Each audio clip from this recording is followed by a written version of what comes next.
Okay, so we'll get the meeting started. Welcome everyone for the Planning and Strategic Initiatives Committee for September 18th. To begin with, just want to ask the members if there are any pecuniary interest or the general nature thereof. Okay, no one else is noted. I have to identify two for myself, in which case when I take the vote, it'll be in the consent item, so we'll just take it out and take a vote separately for this item. And that would be for 3.2, 120 Victoria Street for the holding provision.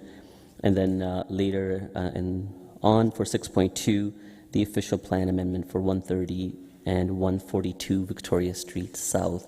And for that item, I'll request my Vice Chair, Councillor Chapman, to take over for that part of the meeting. All right, any questions for consent items? Seeing none, I'll get a mover for all the items other than 3.2. Moved by, I'll go to the chair, Vice Chair, sorry. I'll go to Councillor Chapman, and then just a mover for 3.2. Councillor O'Dooney had already put his hand up. So if you can take those two votes separately, please. First of all the items in consent, as moved by Councillor Chapman, that's in favor. And then, Councillor Chapman, do you want to just ask that question? Just key in, ask for 3.2. Oh, sorry. Go ahead. Yeah, all those in favor of 3.2? And with my noted conflict, that carries. Thank you. All right.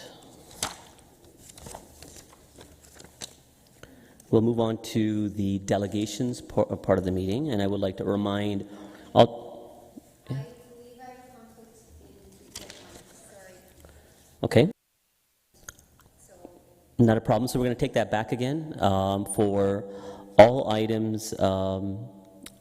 We're going to take on items other than 3.2 that's already been approved. So 3.1 taken separately with a noted conflict through Councillor Clancy. All those in favor? Opposed? And that carries. Is that okay with the clerks? It's a little messy, but you're comfortable? Okay, thank you. That's okay. All right, for the delegations part of it, I would like to remind all delegations of some guidelines. For participation, if you conduct yourself in any of the following manner, it will result in an immediate removal from the meeting, and that's interrupting councillors, staff, or other delegations, derogatory statements about councillors, staff, or others, hate speech, or defamatory comments. One last reminder for the delegations, please do not take offense if following your presentation there are no questions from council. This is council's time to really listen and reflect upon the opinions and ideas shared with us from our community members.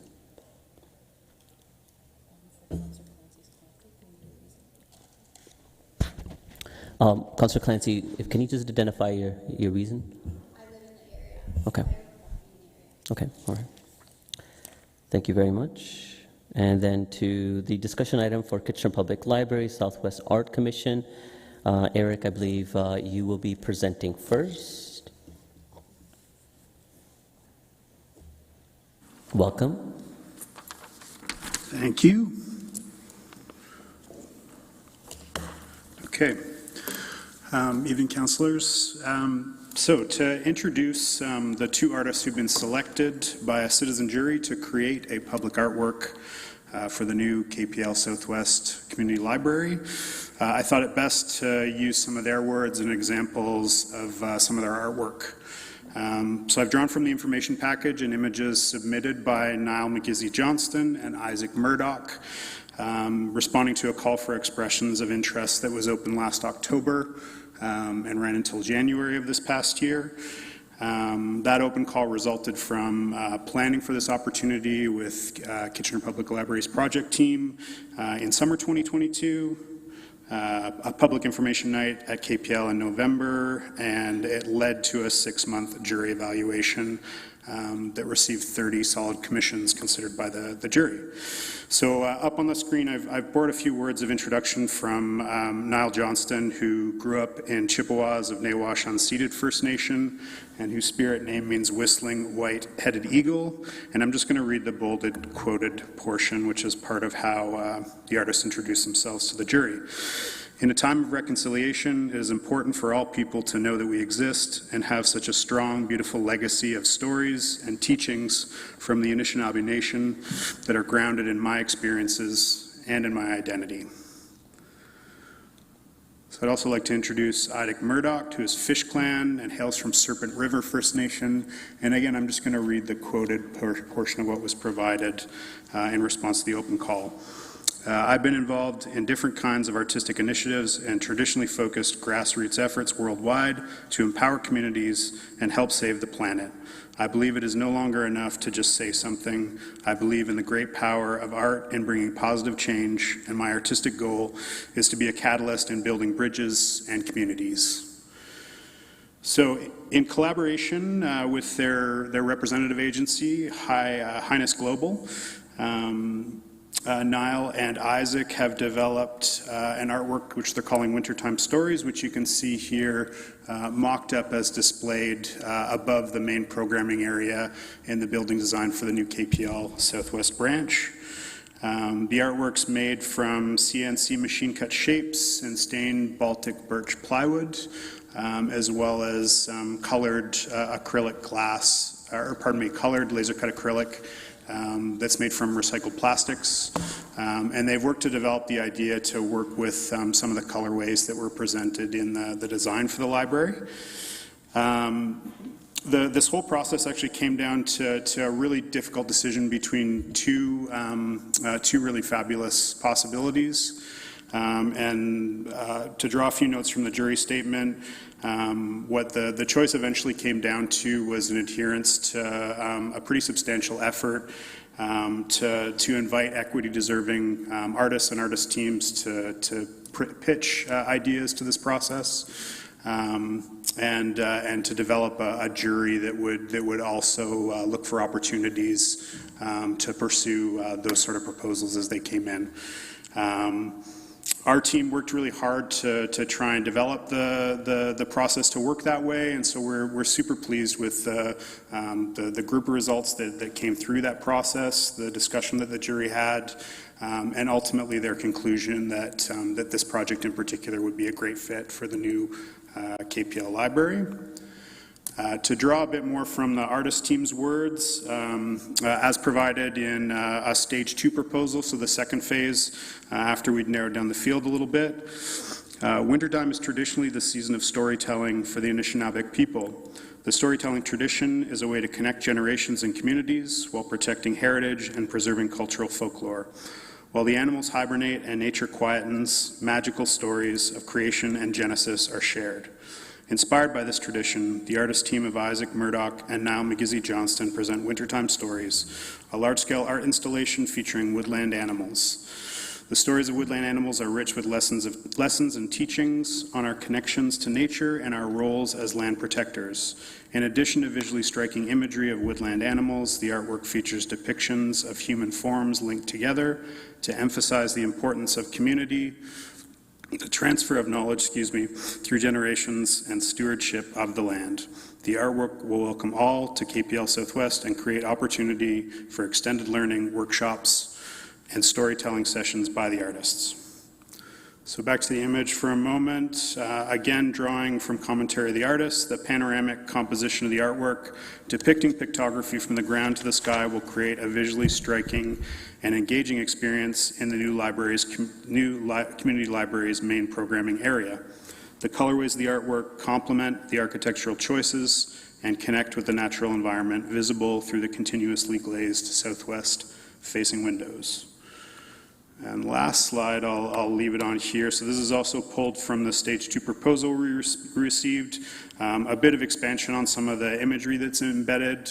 And I've left it here because this is really highly relevant to the programming and interpretation possibilities for this piece, as these details can provide entry points for storytelling, for activities with eventual library users, and also in just how the artwork is presented and explained to the public. So I'll close just to say that our team is very excited to work with this artist team and to integrate this really amazing artwork into what's going to be a really amazing facility, I think. And extremely happy to be supporting the first Indigenous artist to contribute to the City of Kitchener's public art collection.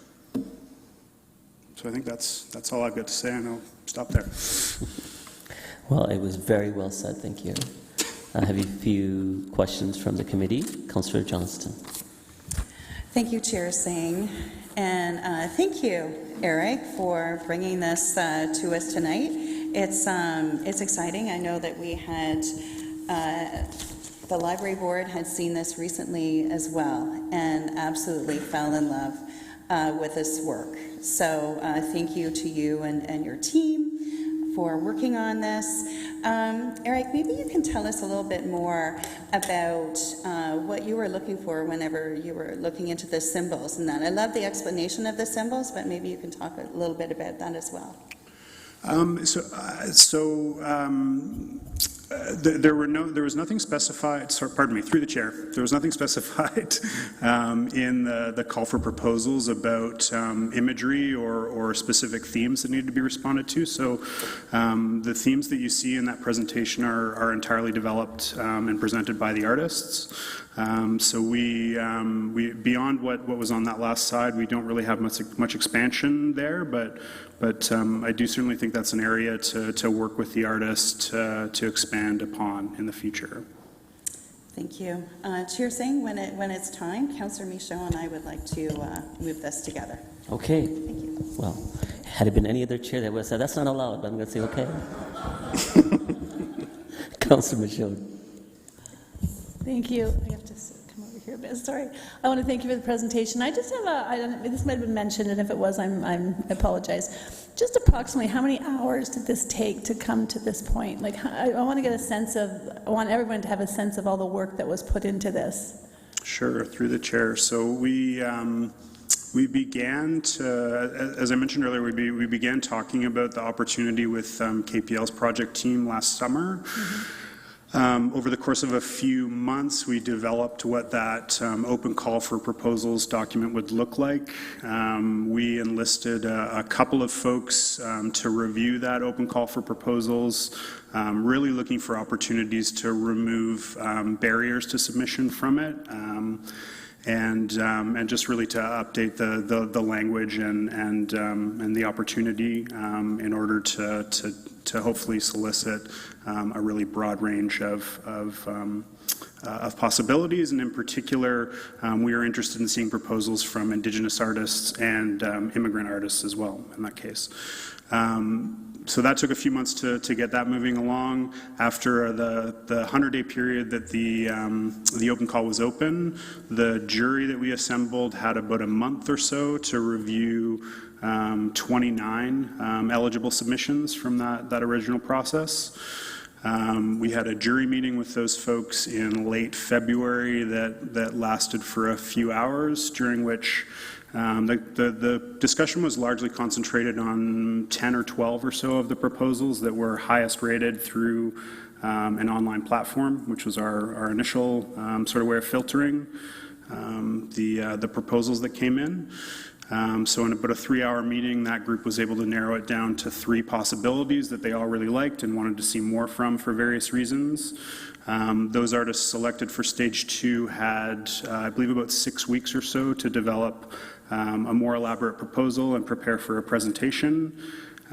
We arranged for a second jury meeting at which those presentations took place.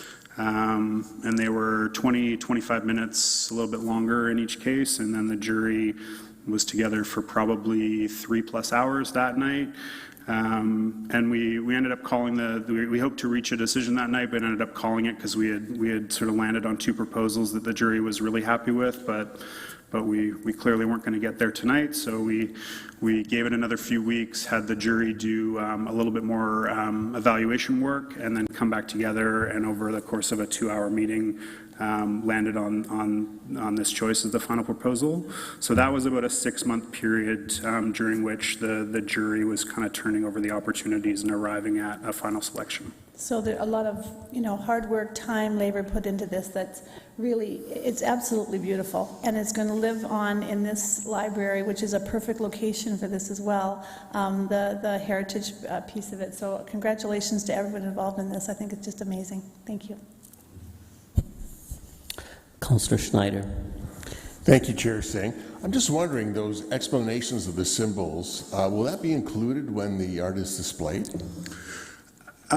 So this is a piece we'll figure out in the time ahead with the artists around how exactly we want to interpret it. There's lots of opportunities, I think, beyond just a traditional plaque to explain something. So we'll figure out what those are in collaboration with KPL staff. And then figure out a way to, I think, make the detail as rich as we can for folks that are trying to figure out what this thing is. Yeah, that would be great, and great work. I think it's going to just be fantastic and beautiful and really add to the space. Well done. Councillor Deneau. Thank you, Chair Singh, and thank you, Eric, for the presentation. It's beautiful, and I think it's great for our city to, be a leader in providing a space for our Indigenous community. One of the calls to action was Indigenous art. From the Truth and Reconciliation Commission. So it's great to have this at this new library and for everybody to enjoy. I guess my question is, do we have other opportunities at some of our existing libraries, community centers, and maybe this is a staff to answer, that we can, for the other 27 candidates that didn't, they weren't the winner, are we able to incorporate some of their work into some of the other facilities? Through the chair, this public art process is run directed by the 1% for public art policy. So the funding for this particular piece and the call that was formed around it came out of that. We don't have additional funds for those other spaces unless they're attached to a construction project like that. But certainly there are other buildings and opportunities that are being developed for more projects. And I think one of the components that came out of this is some of the advertising we did for it, I think, built out our network a little bit, and so we can certainly go back to a number of folks in that network with future opportunities that they could propose something for. Okay, thank you. And my last question is, will we be able to meet the artists? Yeah, we'd love to arrange that. Yes, I mean, both live out of town, but certainly that'll be a component of it, is figuring out how we find some time with them to celebrate the work when it is installed, and to work with them on the interpretation piece as well. Okay, awesome. Thank you very much. Yep, thank you. That seems to be all the questions from the committee. I just want to add my 2 cents. I think this is an amazing example of collaboration, and I think it sets the precedence of how we can encourage more of that in other areas as well. Thank you. All right. Oh, Councillor Clancy, do you want to say? Just a comment. Yeah, I just appreciate that the art, we often think of humans as being the dominant species, and I feel like the art really, in this time in history, created an interconnectedness feel, and yeah, so that was very important. And I think just the fact that we are acknowledging storytelling cultures, was also a real bonus. So yeah, I look forward to seeing it come to life and learn and see more of the 1% for public art. I'd love to learn more about that, and so if you can circulate details, like, it's exciting to see these kind of projects come to life, but bravo to the team who brought this to the city. Thank you. Okay, so our legislative team will likely have issue with this, but we were about to make history. The first co-sponsored motion by Councillor Johnston and Councillor Michaud. So it's been moved. All those in favor? Opposed? And that carries. On to the next item, active transportation progress report.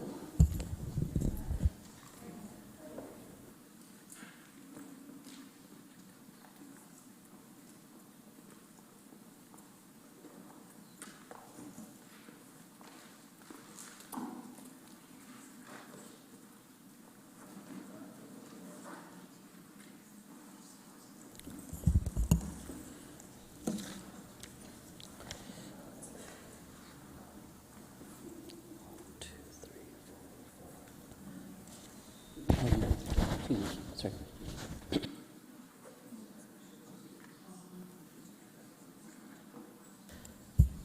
Okay, for this item, Darren, I think you're going to present first. So thank you very much just for the committee's interest. There are 5 other delegations afterwards, so if you can try to help to carry the meeting going and be a little concise with the questions, or if someone else has asked already, refrain from doing so again. So with that, Darren, and I think you are joined by Liz Christensen. Hi. Welcome.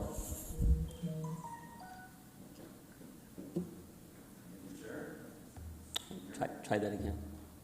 Oh, there we go. Thank you, Chair. Good evening, City Council. My name is Darren Krupp, Manager of Active Transportation and Development, and I'm joined by Liz Christensen, our Trails Project Manager in Parks and Open Spaces, to give this short presentation. When the Cycling and Trails Master Plan was approved, we promised to provide updates on progress every 2 years. Hard to believe it's already been 2 years since we approved it. In some cases, we provided some information from the past 5 years because it's been a little bit of time since we've given a progress report, and we wanted to paint a picture of the incredible progress that has been made to make Kitchener a great place to walk, roll, and cycle. To Liz, once we get her mic queued in. There we go. Yep, thank you. The City of Kitchener's Cycling and Trails Master Plan is a plan built a city where people are willingly and joyfully choose active transportation for recreation and getting around.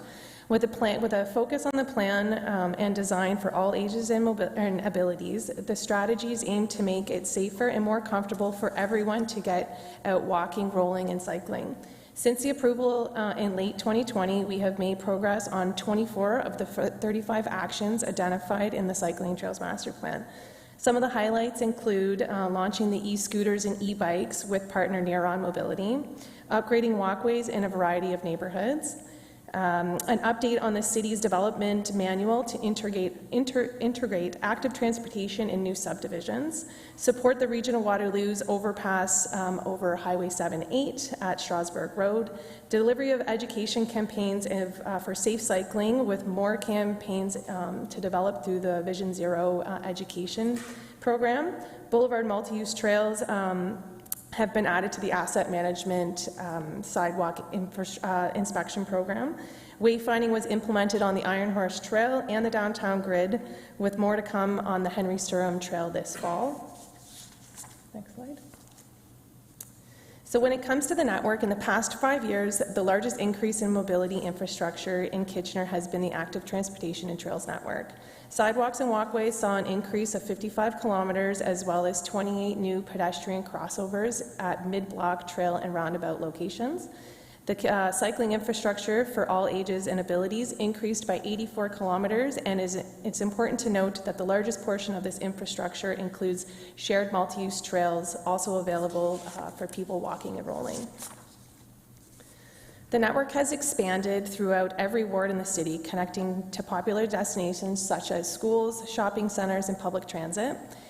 We have enjoyed connecting with councillors individually to discuss upcoming changes specifically in your ward, and we look forward to a few more walks and bike rides with councillors still to come. Construction of the off-road trails is ahead of schedule. Our current pace, we will be able to complete the short-term priorities within the 10-year forecast. This is due to additional federal funding, which allowed us to pave the Henry Sturham Trail through Filsinger Park and a portion of Wilson Park ahead of schedule. In addition, the disaster mitigation adaptation funding, led by our stormwater team, has upgraded a few trails within the scope of their work, which, such as the Montgomery Creek through Wilson Park, Shoemaker Greenway, and more to come in the next few years. Since the adoption of the Cycling and Trails Master Plan in 2020, approximately 8 kilometers of trails have been constructed or upgraded. Focuses have been on upgrading stone dust trails to asphalt and making the needed connections. Some of the major trails that we have upgraded are the Henry Sturm Trail, Wilson Park, Trainer Trail, Shoemaker Greenway, and the Transit Hub Trail, which was led by the Region of Waterloo on city-owned land. And even more recently, several walkways have been upgraded to multi-use trails around the Wilson Ave Public School. Pedestrian infrastructure continues to expand. You can see here one of our sidewalk infill leading up to a transit spot. The implementation of on-street cycling routes is slightly behind schedule, with the 10-year forecast to be completed in 14 years at the current pace. That delay in on-road is attributed to inflation and the complexity of working in a downtown setting. That said, we are on track to complete this downtown cycling network next year, with the final pieces of the Transit Hub Trail and city-owned portions of Duke Street. And we will have several street reconstructions that can integrate cycling to catch up on our program.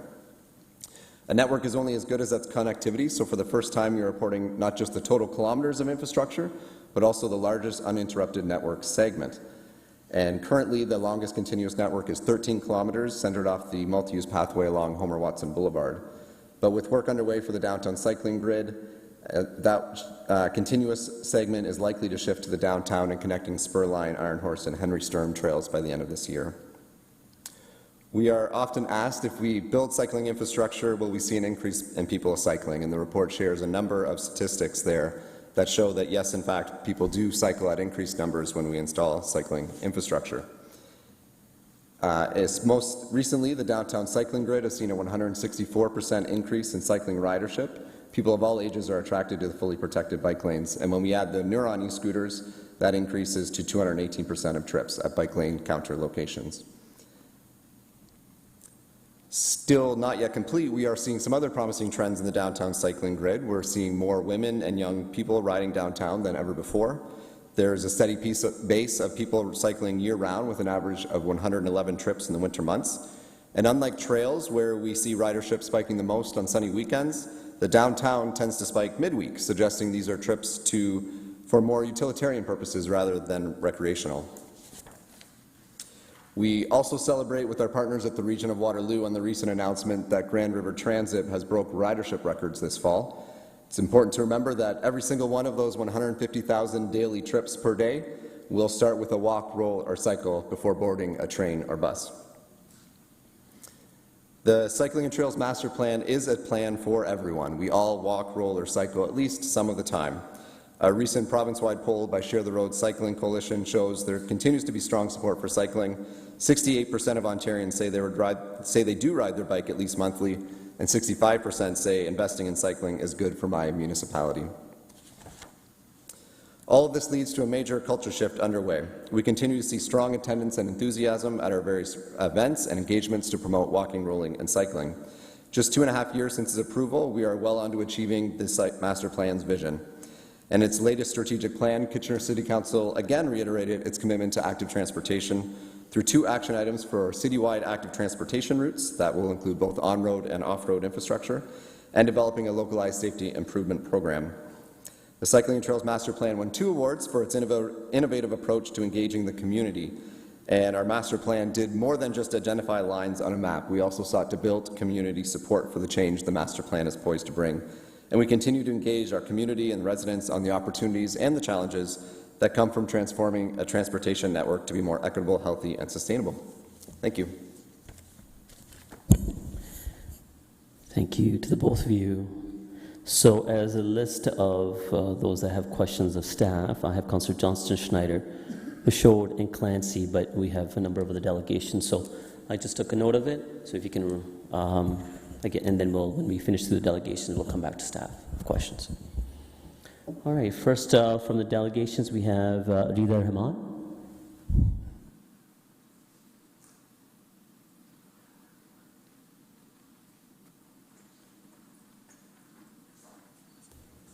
Ms. Rahman, welcome. Then you have 5 minutes to make your delegation. Thank you. Good evening, everyone. I'm Rita Rahman, a resident of Ward 4 of the City of Kitchener, as well as a member of the Active Transportation and Trails Advisory Committee. I'm here to speak on behalf of the committee on Agenda Item 5.2, the Active Transportation Progress Report.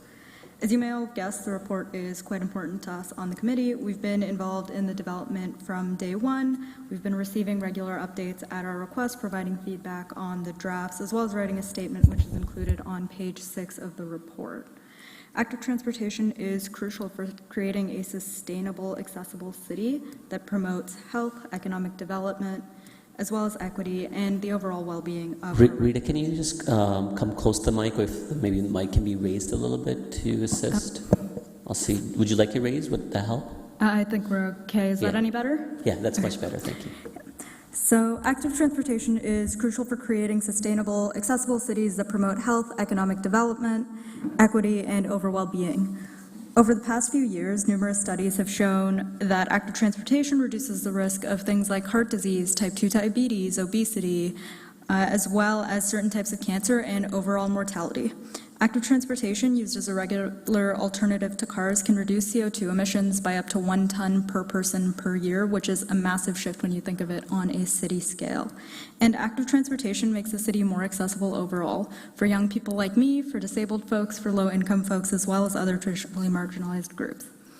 In this report, the Active Transportation Committee is particularly excited about the downtown cycling grid, which the staff has already talked about, as well as Goggle Block and the Complete Streets and Vision Zero initiatives. The downtown cycling grid just reintroduced 3 kilometers of all ages and abilities, AAA cycling infrastructure, as well as wayfinding markers across the path, and is now 75% complete. The fully protected bike lanes have seen an increase of 164% use, which includes myself for the first time, which is incredibly promising. Goggle Block had its grand opening earlier this year, and in this year alone, we've seen over 20 events with 25,000 attendees, which is huge for the city. And Vision Zero and Complete Streets have already been influencing street design, such as Duke Street, which will complete the downtown cycling grid hopefully mid-next year. And hopefully reduce the 3,400 serious injuries and 23 fatalities the region sees due to street collisions every year. Overall, the committee and the city residents are incredibly pleased with the progress report and the impacts that these initiatives had and will continue to have on the city. On a more personal note, as a young person on the city, this initiative and these initiatives are incredibly important to me. With the rising cost of living, active transportation is often the only way I can get around, from getting to appointments, running errands, or even just seeing my friends. And on a larger scale, with climate change, I want to live in a city that my grandkids will be here to see, not one that I will see become uninhabitable within my lifetime. So for the first time in my life living in the city, I can now safely walk and bike from my home to downtown without feeling like I'm going to be hit by a speeding car on Homer Watson. For the first time, my brother can go see his friends downtown without having to ask my parents for a ride because he can't drive. And that's huge for us. Not only that, but the community initiatives like the Neuron e-scooters or the different initiatives happening on the pedestrian limited streets have been a great way for us to interact with our community, feel engaged, and feel like we're a part of something in a way that's accessible to us that hasn't traditionally been. It's not perfect, but what I've seen the last 7 years since moving here is beyond anything I could have ever imagined. I just want to thank Council on behalf of the committee and on behalf of all young people like myself for all the work that Council has come in and your continuous support. Thank you. Thank you. We have a few questions of you. Councillor Michaud.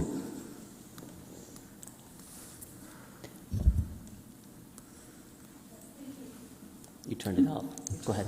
Oh, sorry. Thank you. Thank you for coming out. And you're from Ward 4, so I'm very interested in your experience coming from Ward 4 to the downtown. You said it's a lot changed in 7 years. It has. I've noticed that. So do you find from Homer Watson to into the Ward 4 core, like further out, how much more improvement is needed? Are you comfortable with all these trails that we have? A lot of the trails have definitely been improved. I feel like I can now walk the trails. Public transit has been better. I can take my bike onto public transit and go that way. the Homer Watson and Ottawa roundabout there is still a little iffy for myself and most cyclists I know. It still feels like we might get hit, and so the question there is, do we dismount and walk, or do we ride through? I've kind of opted to just take public transit when I get closer to that area because it's still a little iffy to bike. But honestly, when I got here 7 years ago and I looked at Homer Watson and went, okay, that's a 70-kilometer-per-hour street with no bike lane, there's no way. And so the fact that I can now bike that way and take the alternative trails or take the side streets is huge. You're right, and it is utilized a lot. There isn't, I don't think there's a day goes by that I don't see people on that trail along Homer Watson. It is a real bonus for the Ward 4. Thank you so much for all you've done. Thank you. Councillor Johnston. Thank you, Chair Singh, and thank you so much for coming in tonight. Your presentation, really struck me whenever you say that, for students, it's such an equality piece to have really good trails that allow you to get around. And, life as a student, life as anyone at the moment is expensive, but certainly in life as a student. I'm wondering if you can expand a little on that and whether your friends are doing the same thing as you are as well and are using active transportation to get around. Absolutely. So there have been a couple options for us traditionally. There's either buying a car, which a couple of my friends have done, and the option there is you put it on your student loans, which a couple of my friends have done, and now you're paying about $700 or $800 a month to maintain that car between insurance, because insurance as a young person is like $250 a month, and with the rising gas prices. And so now you're looking at pretty much everything you make from your part-time job, and that doesn't even cover tuition. So that's option one. Option two has traditionally been public transport, which has been on and off, at least in my subdivision. When I first moved here, the bus would run once every 45 minutes on weekdays from 9 to 5, and it did not run on weekends. And the next bus that was accessible to us was about 2 kilometers away on streets that were not protected bike lanes that weren't really safe to bike down, and so now you're making that walk, and it's a whole thing. Option three, if you don't own a car and you can't take public transit or trails, is, all right, now I have to ask my parents, and I'm 18, 19, 20, 21, and I can't go anywhere without my parents, or hopefully one of my friends has a car. So more recently, what I've been seeing, a couple of them obviously bought cars before active transportation became more of a thing, and they're now drowning in student loan debt and selling their cars and moving to public transit. Or those of them, like my brother, who are still coming up in the post-COVID area, who are just starting to get to the point where they're looking at a little more independence, have just been walking or cycling places, or they've been taking public transit to the mall. So the bus that runs out of my subdivision connects to Conestoga. You can go straight from there to Fairview, and you can take the Ion everywhere. And that's now a reliable option that wasn't 7 years ago, which is huge. That's amazing. So really, what this has done is provided you and other students and young people a lot of autonomy that they didn't have before. That's amazing. Thank you so much. Thank you. Councillor O'Dooney. This is a question more for staff, though. Should I wait till? Yeah, we're going to come back for staff. Okay. All right. Thank you. Thank you. That's everyone. Thank you. Yeah.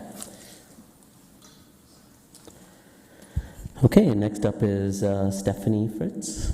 I think Stephanie is joining us remotely. I am, yes. Excellent. We're just going to bring the volume down just a little. Just bear with us, Stephanie. Yeah, no problem. Or you can keep on speaking. We can get the volume just right. Oh, yep, that's fine. Okay, go ahead. You have 5 minutes to make your presentation. Perfect. Good evening. My name is Stephanie Fritz, and I'm a lifelong resident of Waterloo Region. I currently live in Central Frederick, and this is a tweet that I posted on May 18th, 2023. Settling in with my new bike. My first one since I was a kid, and I only bought it because the City of Kitchener Bike Lane Network has grown enough that cycling has become safe enough for me to want to try. Looking forward to exploring my city in a new way. Despite living near downtown for 8 years, my husband and I only bought bikes this spring, as well as a trailer for our toddler to ride in. It took some convincing to get my husband on board with the idea. Next slide, please.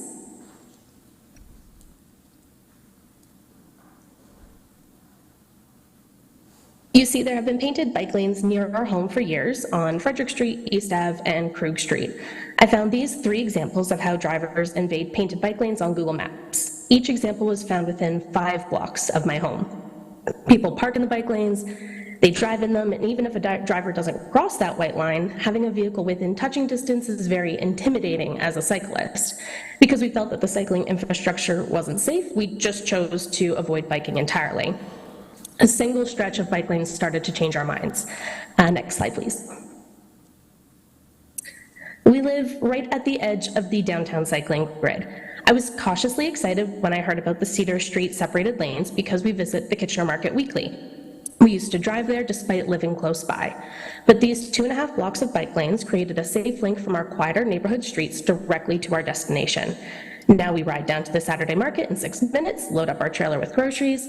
Compared to the 4-minute drive and how long it takes to park in the underground garage, we find that biking there is actually faster and just more enjoyable. The new separated lanes in downtown, combined with my husband primarily working from home, have also given us the ability to sell our second vehicle. We are now a 1-car household, which has saved us significant money, and he can still pop out for lunch or run errands easily with his bike. Next slide, please. As a family, we've been exploring new areas of our neighborhood that are out of reach if you only walk. There is this beautiful forest space between Ottawa and River Road, the Stanley Park Conservation Area, that we can reach by bike in under 10 minutes. The new multi-use trail and separated lanes on Otto Street and Margaret, which were installed this summer, links us to the Spurline Trail. We've biked to Waterloo Park and shopped in Uptown, and generally just enjoyed riding through the trees. These are the sorts of wonderful spaces that have started to open up to us through safe cycling routes. Next slide, please. I love what we have built so far, but there is so much more that we can do. We need to make stronger connections to our existing green space. I live 1.5 kilometers away from the extensive trails behind Riverbend and Shirley Drive, but there's no safe way to get there with the highway and the railway tracks in between because we lack a suitable north-south connection. We need a protected route to get downtown that doesn't require going all the way south to Cedar Street or north to Yonge, which is still only painted bike lanes, but at least are on quiet streets. Narrowing Frederick Street from 4 to 2 lanes and adding separated bike lanes and lots of trees would make Frederick Street dramatically more inviting for both cyclists and pedestrians. There must be safe crossings anywhere that bike lanes or multi-use trails cross streets. There are several spots across the city where a trail crosses 4 lanes of traffic without a refuge island or lights to assist. I won't bike across those unprotected crossings for my own safety. We also need to prepare for higher bike lane usage in the future. The corner at Cedar and Weber, where all cyclists must wait to cross, is not large enough to fit our 2 bikes and bike trailer in the designated waiting space. Any additional cyclists who are waiting spill out onto the sidewalk or into the street. Wider bike lanes would also let parents ride comfortably side by side with their children or give space for fast cyclists to pass slower ones. More space will give us more capacity and more flexibility in how the lanes are used by cyclists. Next slide, please. My son is 3 years old. I hope that Kitchener will grow to be a place he can navigate on his own without having to buy a car and without relying on his parents for a ride. I want him to be able to bike to school by himself, knowing he is safe for the entire trip. I want him to consider biking or public transit to be viable transportation options when he's a teenager and an adult. I want him to know his city personally and not just through the windows of our car. Next slide, please. I think we're well on our way. I want to thank the team at the City of Kitchener who has developed the cycling grid so far, and I look forward to seeing how they continue their good work across Kitchener to make our active transportation network even better for everybody. Thank you so much. Thank you, Stephanie. You were right on that 5 minutes, which is perfect. Appreciate that. Councillor Clancy. Thank you, Stephanie. It resonated a lot with me as a parent and a downtown cycler as well. So thank you for sharing your experience. The city did an embryonic survey, and residents said that well-being was a top priority for them. I wonder if you could speak, especially I found during COVID, young people struggled to be more independent and have more freedom and responsibility. And I've found with my kids that the ability to bike places really makes, like I use the Spur line, they go to Pyrus and they feel like they're rock stars. So maybe can you share a little bit about how the ability to bike comfortably in proximity to the things you love in your 15-minute area has contributed to well-being in your family? Yeah, absolutely. I mean, part of it is just exercise. People are so incredibly busy all the time that if you can double things up, we're traveling, but we're also exercising. All of a sudden you've made time and space for that, and that's incredible. We go to parks that are not within a 15-minute walk of our house that my son would otherwise not get to experience, and that's always just fun for him to be able to check out a new slide somewhere else, or what's this cool thing that they have over here. Speaking personally for me, when I was a teenager, my family actually moved out of Kitchener. I actually grew up quite close to where I live now in Central Frederick, and we moved out to St. Clements. And I had, biked all over the neighborhood when I was a kid, and really just stopped when we moved out there because we lived in a spot where there wasn't anywhere safe to go. You were mainly dumping right out onto rural roads where there was, no paved shoulder. The traffic's going at, 70 or 80 kilometers an hour. And I was absolutely reliant on my parents to drive me where I wanted to go, or when I got my license, borrowing their car so I could go visit friends. And being able to give young people the opportunity to just go out and live their lives and experience their city on their own with kind of no strings attached, I think is such a gift we can give them. Thank you very much. So those seem to be the questions of the committee. I just have one quick one for you as well. I think it may be rather poignant because being in a planning meeting and having future discussion items that talk about increased density within our core and the outlying peripheral areas of our core. So how do you see, as a resident who may not necessarily live right in the core but in the outlining, and you starting to see a higher level of development and perhaps the necessity for us to deviate from past practices of having expectation of higher parking requirements from this development? I would say, honestly, the ability for me to hop on a bus or hop on a bike and get downtown easily and not have to spend, 3 or 4 or 5 minutes hunting for a parking spot is kind of great. It also gives you that chance to just, pull over anywhere and be like, oh, that looks interesting, and just hop off your bike and not go, that looks interesting, oh, but there's no parking spot nearby, like I can't stop here.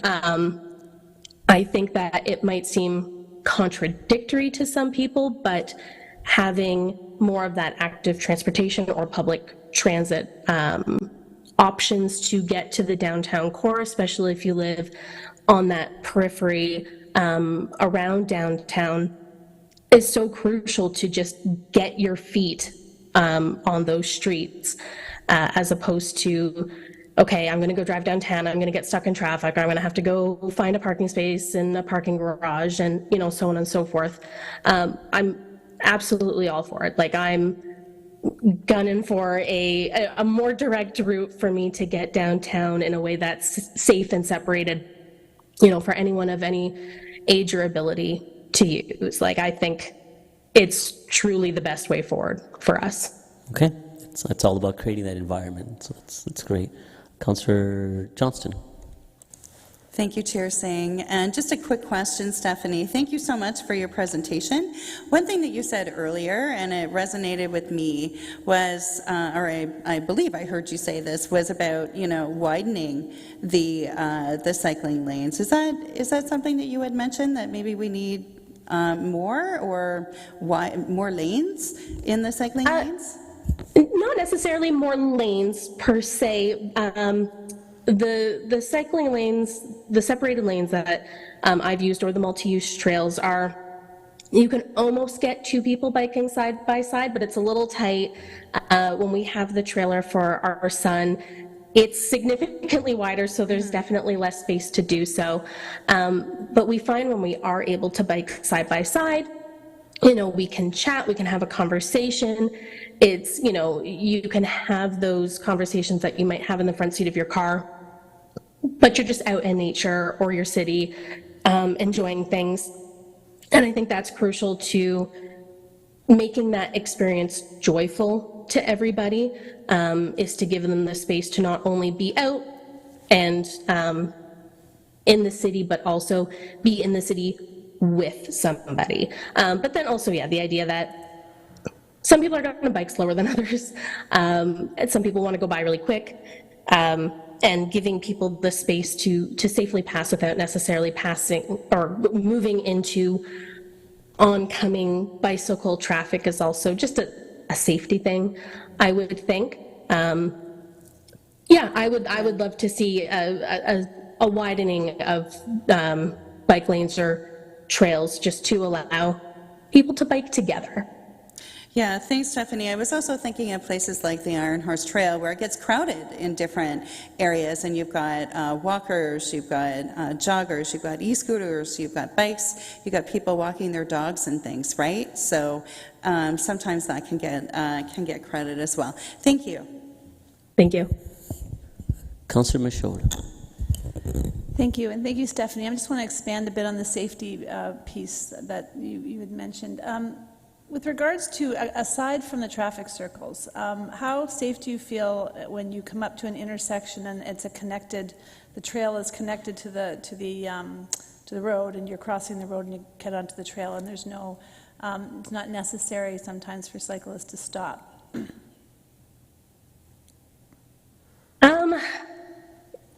I'm probably going to slow down and check anyway. Roads can be so unpredictable that, and me in particular, I am such a new cyclist. I've really only been biking since, I think, the beginning of May this year, and certainly not every day. So I would definitely put myself on the novice end of the spectrum. And so I think I'm going to be a little bit more cautious than, say, somebody who's doing it every day or has been doing it for years. I think consistency is probably key there in terms of, not every single intersection being a different thing. You've got to figure out as you approach it. I know right now if you go down like the Spurline Trail, that the cyclists and pedestrians really are, told to stop at every intersection and take a look and make sure there's no traffic coming before you proceed. So going down there, I know it's, we stop, we check, we look. Maybe when the streets are back to back, it's a little bit of a pain, but safety first and all that. If we were to, have something where it was more, pedestrians and cyclists take priority, I think that would be amazing. I think it would take me a minute to trust it, to be totally honest, but I would be all for it. So stopping, so cycling at a connected road and stopping and looking for traffic wouldn't be something that you just prefer to be able to have that flow to go right through and have the right to do it. Is that what you're?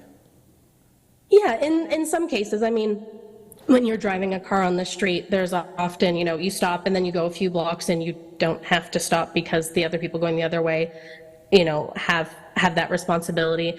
Right now, pedestrians and cyclists are kind of the ones who always have to stop. And it would be nice to some degree to kind of share that responsibility, I think. But yeah, again, just I think consistency is a big one there, just making sure that it's, what to expect when you come to an intersection. Yeah. Thank you. Councillor Chapman. Yeah, thank you. You said you started biking in May this year? Yes. Yeah, I just wondered if you anticipated biking throughout the winter.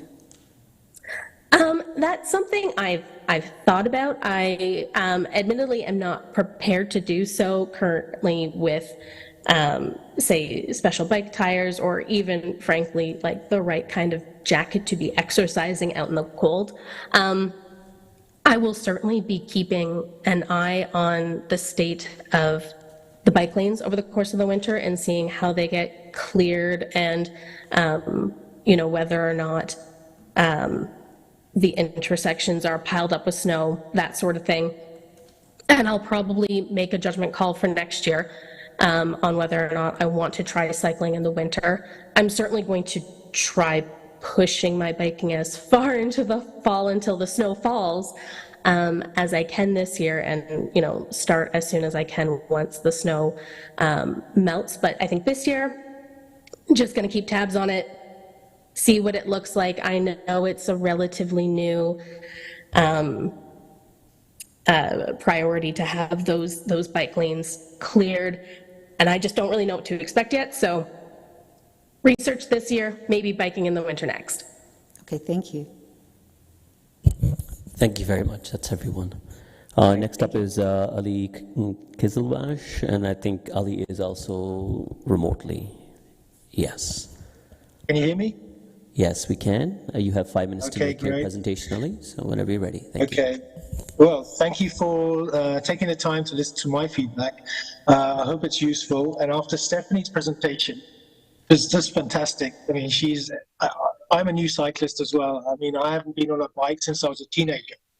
And one of the major reasons I bought a bike, $60, was to see the trails. I wanted to go up and down the Iron Horse Trail, and I wanted to have a look around as much as I can of the area and Waterloo. So anyway, like I said, I haven't been on a bike since I was a teenager, and I've been cycling for the last 4 months, and I loved every minute of it. I mean, the trails are just amazing here. You've got the trees on either side, and now the branches now after summer have joined up at the top, so it provides like a canopy as you're cycling around Victoria Park area. In the mornings, it's so peaceful and quiet. Everybody's cycling, and there's so many cyclists in the morning. They're going up and down of all ages. You see a few old folks now. I saw one guy, must have been 80. I don't know how he's getting around. He was getting around. He was between Kitchener and Waterloo. He was cycling, and just here in near Conestoga College in downtown, there was a guy, completely white hair. He must have been at least late cycling around fine. I think that's one thing I think people need to realize, is that it's not just for cyclists. We've got an aging population. Their main method of transport would be obviously the car, but then as you get older, even taking the car around is going to be different. So they're going to have electric scooters. So these electric scooters are going to be using the same pathways, same routes, same access, and there has to be like a smooth transition. I think that's one thing we need to perhaps work on, is where the cycle lane or the trail crosses over a road. That transition, there's a little lip or a curb, it can be quite difficult for electric scooters. So, yeah, I know. So I've been around everywhere, north, south, west, down towards Iron Needles, up and down there, up to Laurelwood, down Fisher Holman. So anyway, so as I got more confident with the bicycle, because I haven't cycled for like, so I got off the multi-use pathways and I started using the cycle lanes. And one thing I have to the drivers here are absolutely fantastic. Honestly, I can't believe it. I've never seen drivers so patient and considerate. Almost every time I went from crossing a road, they waited. Almost every time they waited and allowed me to cross. Not once did anybody come even close to me as I was cycling on the cycle lane.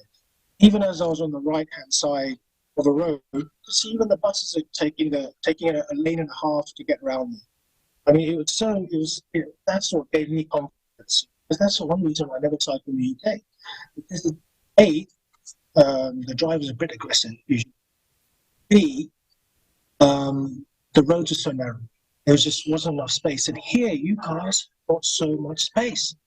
I mean, that's what you have to realize. The road lanes are massive. I mean, even the sidewalks here, in the UK, we could drive a car down there, your sidewalk. So you've got a huge opportunity. Just paint the line down the middle and turn it into a multi-use pathway, sidewalk, and then allow everyone to use it, not just pedestrians. So, and that would open up so much more. And obviously, you could put a speed limit if you're worried about safety and things like that. But honestly, in my experience in the last few months, cycling almost every day, everybody's been so concerned. They slow down when there's pedestrians. If there's even the e-scooters, they slow down, they wait, they go around me, then they accelerate and take off. Perfectly safe. Let's see. Anyway, so it's been transformative to my thinking. I think that's the thing. I mean, I've been driving all my life. Now I just want the sense of freedom now. I have to jump on the bike, get out and about easily. No worries about parking. Just stop at the shop. I feel like stop there, I stop, have a look around. Oh, that's another thing, quickly. I'd like to give a shout out to Red Raccoon Cycles in Victoria Park, who are volunteers and they fix bikes free and recycle cycles. Again, these are supported by the council, by Kitchener. So I hope that they're supported because they've helped so many people and they've helped me as well. I don't have a clue about bikes. I can't even change a tire. So yeah, we need cars. But I think cycling is the future. All right, Ali, thank you very much. There are no questions. Thank you for delegating. Next up is Scott, who is in person.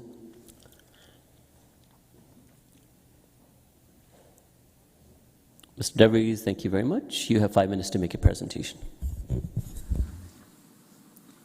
Thank you. I'm Scott DeVries, and I live in Ward 2, just off of Fairway.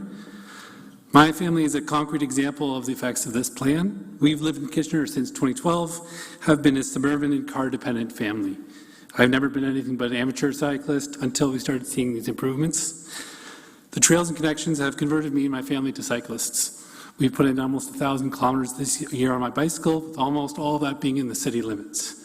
Cycled across town with friends and family, spending money locally in shops and restaurants. It's been a huge quality of life improvement for me and my family, keeping us healthier, building an appreciation for different parts of the city, keeping our car off the road and reducing emissions. With the current plan though, many of the outer city areas don't have long-term or any improvements slated for development.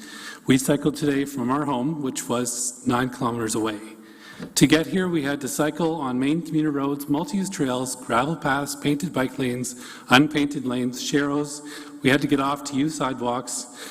And with so many modes of infrastructure just to get across town, an average cyclist like me or my kids can get lost or injured trying to bike, maybe to school, to a friend's house.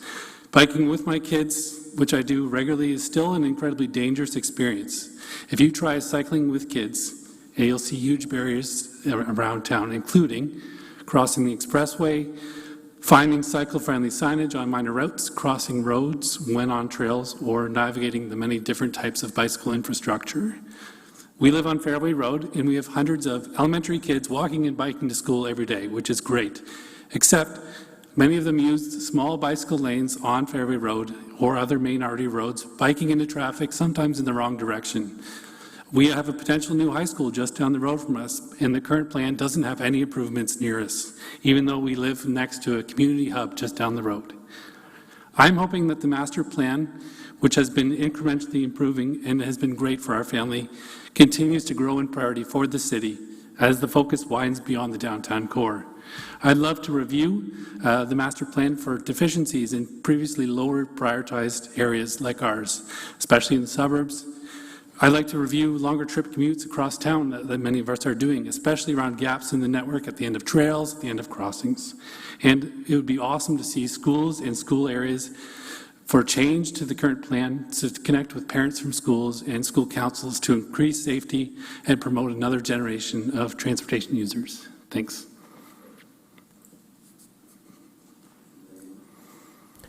Thank you very much. I have a few questions. Councillor Davey. Hey, thank you for your presentation, Scott. I have a question because this is something I've been struggling with, and maybe there isn't an answer, but I thought I'd put it to you anyway. You raised some good points about basically broken links in the trails that we have, and some of them, for example, over highways, are tremendously capital intensive to fix. So we're obviously limited by budget. So I guess what I would ask you, just anecdotally, would you prefer the city do more and create longer stretches of things like multi-use trails and cycling lanes across the city that will have gaps that are broken, or fewer but ones that are completed? Because those are the options that really that council committee faces.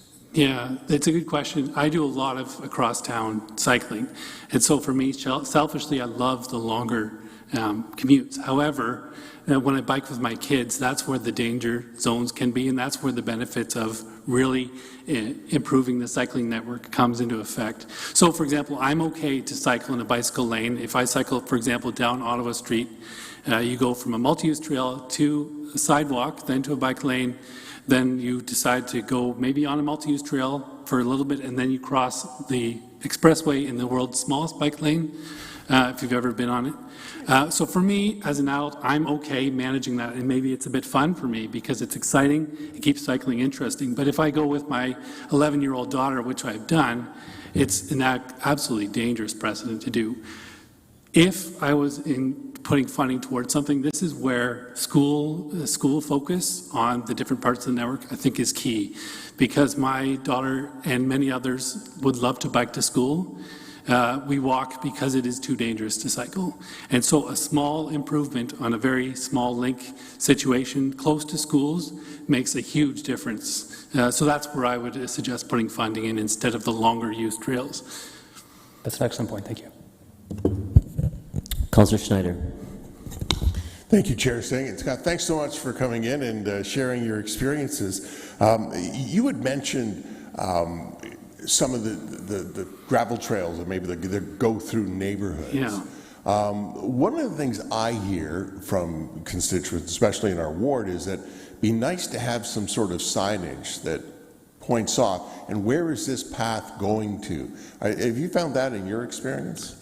It's great around the Iron Horse spur line, things like that, but there's a lot of different things. For example, the Idlewood Greenway, like you mentioned, the Dom Cardillo, things like that. And even like we use the Lackner multi-use trail, things like that, there is no signage in any of these places. And to me, that's a huge area of improvement, especially, for example, now my daughter, for example, my kids potentially can start to cycle to a friend's house, things like that. It would be absolutely wonderful to have some sort of signage so that they know where they are, they know they have signposts to show where things can go.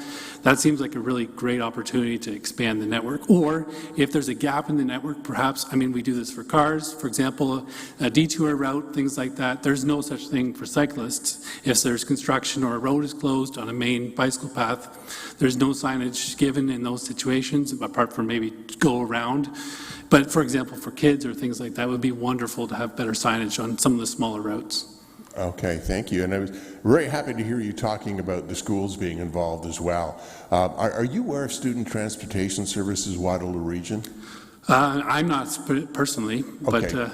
I would love to get you connected with that, because they work with the schools and the city and the region on student safety. So your comments and concerns would be great for them to hear. I'd be happy to set that up. So maybe we can get in touch somehow. Councillor Deneau. Thank you, Chair Singh, and thank you for your presentation. I just have a quick question. Do you bike at nighttime? At nighttime? Yeah. Yes. How is the lighting on the trails? I really like so the Iron Horse and the spur line are, of course, great. Lackner, I know that there's some improvements coming to that trail. There's a few distinct challenges in the network when you're biking at night, and I'm trying to remember. There's one specific piece.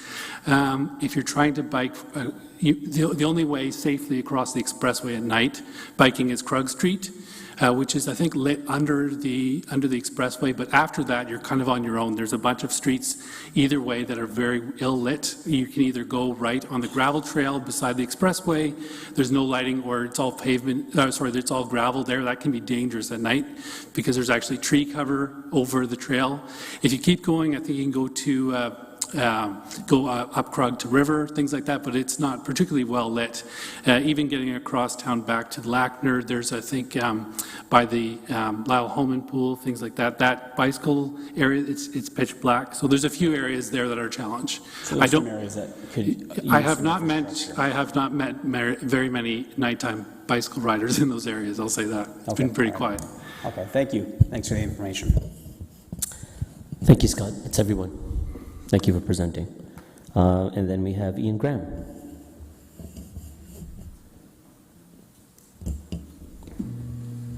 Ian, welcome. Hello. My name's Ian Graham. I'm just quick background. I'm a professor at Laurier and Conestoga College.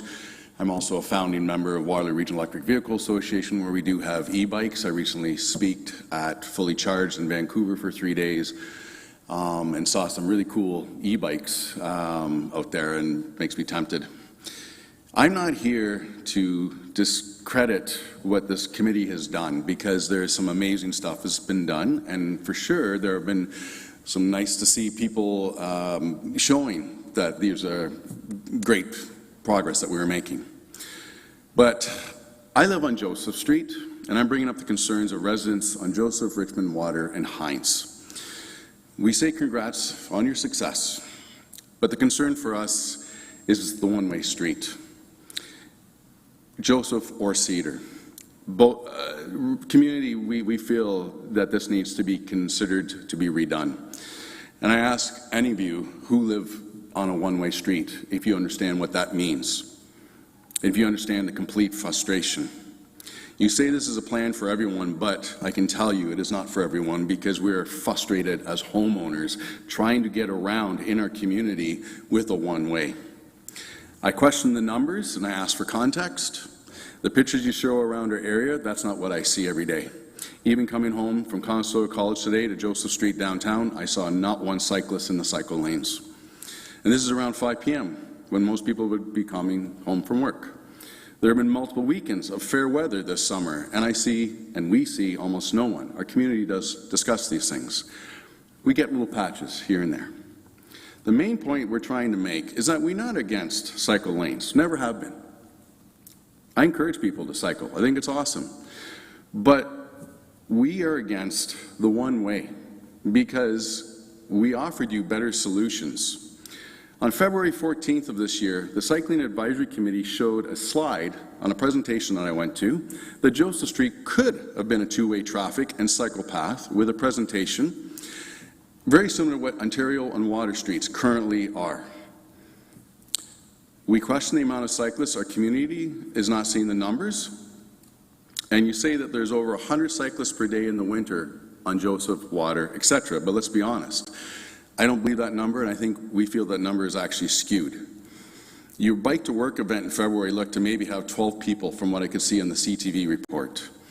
In fact, it was canceled a few years back because it was too cold. In my community residents, when they're out and about, the general consensus is the same. Where are the cyclists? And even Louisa D'Amato of The Record has asked this as well. Speaking of winter, how is it that bike lanes on Joseph Street are cleared hours before any sort of clearance is done for the actual cars, for those of us who are trying to get to work? How is it that you expect EMS services to get down those lanes properly? You have medians this high. The one way has lowered our safety with EMS vehicles. I see them going the wrong way numerous times. On June 25th at the Multicultural Festival on 5 p.m., there was an accident just past Gaukel Street. I would show you pictures, but we're not allowed to with license plates, faces, etc. But the traffic was completely backed up to Queen Street. How are people supposed to get around? Now have the perfect storm and have a second incident where somebody, say on Richmond, is having a heart attack or worse, a fire. How are you going to get EMS down there? You can't. Cars can't go over this type of barrier. We see with the medians as well that it's difficult for people who have trailers or trying to get renovations done. You can't back into the driveway very easily. The garbage and recycling trucks, they do nothing except sit there and back all the traffic up. I'm all for emissions reductions, but I don't think you guys have looked at the actual emissions you have created. And I'll give you an example. If I'm coming home and I go down Water Street, my home is 3 houses in on Joseph, but I have to go to Charles. Sit at a red light because I can't turn right. Get into traffic. Sit on Ontario Street, can't turn right. Again, go to Joseph and wait, and then finally get home. And I'm 3 houses in. What emissions? I'm lucky. I drive an electric car, so I'm not creating the emissions. Ian, you're about 6 minutes in. If you can just wrap up, please. Thank you. All right. We really need to, do the infrastructure for cycling, make it safe. I get that. But for our community, we don't feel safe. Okay? The one-way street with the high medians. Coming home, just to wrap up quickly, I came home on Saturday night from playing a gig in Etobicoke at 2 a.m. I'm driving down Joseph Street, just about to hit the park entrance, and I have not one, but 4 guys on those orange cycles with no helmets coming at me in the car lane. This is not a one-time incident. This is a constant. This needs to change, and I think that's really simple what we're asking for. I think Cedar Street, you're going to have a big issue if you ever have an emergency there, because EMS is not going to get down that area if the market's on. And I commend the cyclists for what they're doing, but we really need to look at the safety of our community and those of us who live 24/7 at our homes. Thank you. There's a few questions. Councillor Johnston. Yes, thank you, Councillor Singh. I'm wondering if we can ask for points of clarification for staff to comment. Things like the emergency vehicles and how we count the cycling traffic would be good to have a point of clarification on. Yeah, rather than to avoid a back and forth, so when we come to questions of staff, we can just, if you want to jot some of those questions down. Okay, we'll, thank you. Yeah. Councillor Chapman. Yeah, thanks, Ian, for coming in. You and I have talked about this for the last few years. So you're saying that for you the biggest adjustment you would like to see is that Joseph return to a two-way street. Where would the bike lanes go? You have, as was shown in the presentation slide, there were red lines that showed by the bus terminal in the park that there was city-owned area that they could have expanded it out there, right down past Manulife, and not only the garage but the parking area, right on down to Francis Street. So I mean, if it really came down to it, you've got two-way already from Queen Street to Ontario, and then all of a sudden it's this one way, and that's another area like right by the bus terminal. Even if we had expanded two-way to Water Street, would make a huge difference for many of us. Those who live on Richmond are really getting ticked off. Just as an example, a friend left home on Richmond, he realized he forgot his wallet. And again, there's that route. Go up to Charles, go up to, it's frustrating. Okay, I'll have some questions for staff, thanks.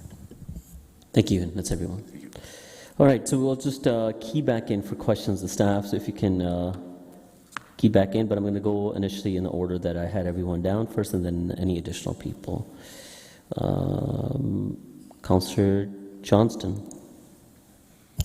Thank you, Chair Singh, and thank you, staff, for the presentation. It was really awesome, and I think what we are looking at here is that if we build it, they will come. So, I mean, your stats are proving that. So, thank you. And a special shout out to Darren. Thank you for doing a bike ride with me through Ward 8 last week, and with a volunteer from the cycling community. That was really great, and I really appreciated that. And I've been riding my bike all around my neighborhood since then. So, thank you. That was wonderful. A few questions. I'm wondering about safety at crossings, and in particular, I get questioned all the time about the crossing at Glasgow Street, where the Iron Horse Trail crosses Glasgow Street near Belmont. It's very close to Tim Hortons drive-through right there, and it's a really busy intersection, and many residents are concerned that because cyclists don't have to get off their bikes, that they're continuing through, and that people are concerned that someone's going to get hit there. So I'm wondering if someone can comment about that, please. Sure, thank you. Through the chair, we are certainly have heard some of those concerns and are actively investigating it. We're doing some studies to be able to determine the speed at which cyclists are crossing that crossing, and doing some near-miss calculations. So I can't give some firm data on that at this time. I would say that that is a new piece of infrastructure, and we do typically see some adjustment period where everyone has to get used to what the new right-of-way rules are, and so that is consistent with new infrastructure. That adjustment period, we're definitely in it right now for that location. Yeah, I appreciate that, and hope that you will continue to have that on your radar as a point of concern. I think it happens to be that particular intersection seems to be quite bad. I know Elizabeth is nodding her head over there as well. So thanks for keeping that on your radar. Had another question with regards to cargo bike parking at the market, and people concerned that we put in more cycling parking, but that there's not a lot of room for cargo bikes there, and people go to the market and use their cargo bikes there. Sure. So we have heard some concerns around bike parking there. We have increased it. And what we're really trying to do is spread it around to the different access points. So a lot of people will use EB Street as the default, but there's also new bike parking on King as well as Cedar just off the bike lane. So there would be space for most cargo bike sized spaces at the Cedar and King bike racks. And then we do also have a secure bike parking garage inside the garage as well that would fit some of those. So I would say that there are some options. We need to do a little bit better, I think, communicating that it's not just at EB Street where those two racks are. There are racks located other places, and we take that feedback and we can look at it. Yeah, thank you. And something, Darren, that I had brought up with you as well, and this is something that's many people have brought up before, but the consistency of design of our cycling lanes are one thing in Kitchener, and then you go to Waterloo and they've designed theirs differently, and then the region designs theirs differently. And I know that especially seniors in my ward have commented to me that just when, they got used to the bike lanes on Queen and Belmont, and then they travel to Waterloo and they look differently there. How are those conversations happening in terms of how we design our cycling infrastructure? Or are they? Yeah, so we have a group called Cycloped that has the reps from each of the cities and region on active transportation. And we do typically look specifically at design standards for that to share best practices and what we're learning and studying and that type of thing. I would say that because active transportation was, say, the last 10 years an emerging thing, it wasn't something unlike motor vehicles where we've had 50 years to perfect how to do that. Mm-hmm. We're still in that learning stage where all of those best practices are consolidating. And over the last 10 years, we've seen a lot of different types that we're learning and saying, you know what, actually that's not the one, and we're all starting to consolidate now around some common ones. And we've seen that in the new Ontario Traffic Manual Book 18. Province-wide, we're consolidating around these. So I think going forward, you will start to see more of that consistency. Yeah, that's great. Thank you. I also wanted to ask a couple of the questions from the residents' presentation around if we can comment on how we collect our cycling data, and I think the other one was around emergency vehicles and their ability to access those one-way streets. Thanks. Sure. So the Downtown Cycling Network has in-road counters. They're 24/7. There are loops in the ground that detect when a cyclist goes over. They unfortunately are not able to detect things like e-scooters or other unconventional vehicles. My cargo bike, which is a tricycle, doesn't pick it up. So that would be the lowest possible number of those cycling counts. On Joseph Street, that counter is located next to Victoria Street, which is actually the tail end of it. So I'm actually surprised at the numbers on Joseph. It's higher than I would have expected given where the counter location is. The mid-block would actually be even higher because a lot of people wouldn't be connecting to Victoria. But once we see the Transit Hub Trail completed, we can expect to see that counter really pick up in use as well. Remind me, just a second question was emergency services. Yes. So we did consult with emergency services during the design of the project. After implementation, we've heard no concerns from them, but we did want to be proactive on that because we are hearing that concern from the community. So in the downtown cycling grid safety evaluation that we're doing right now, we have a third party that's going to look at that, and we've asked that consultant to do direct interviews with EMS and fire, all of our emergency services, to understand if they're seeing any concerns. We expect those vehicles to use the bike lanes in a case of congestion or there's some other vehicles blocking the way.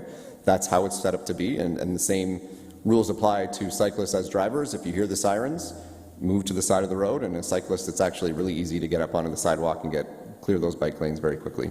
But we'll wait to see the results of that safety study. Next up, Councillor Schneider. Thank you, Chair Singh. As I asked the delegation about the use of the trails that are in the inner neighborhoods and waymaking signage there, are we anywhere close to coming up with names or putting up names on these trails, and also the offshoots to what streets and boulevards they go to?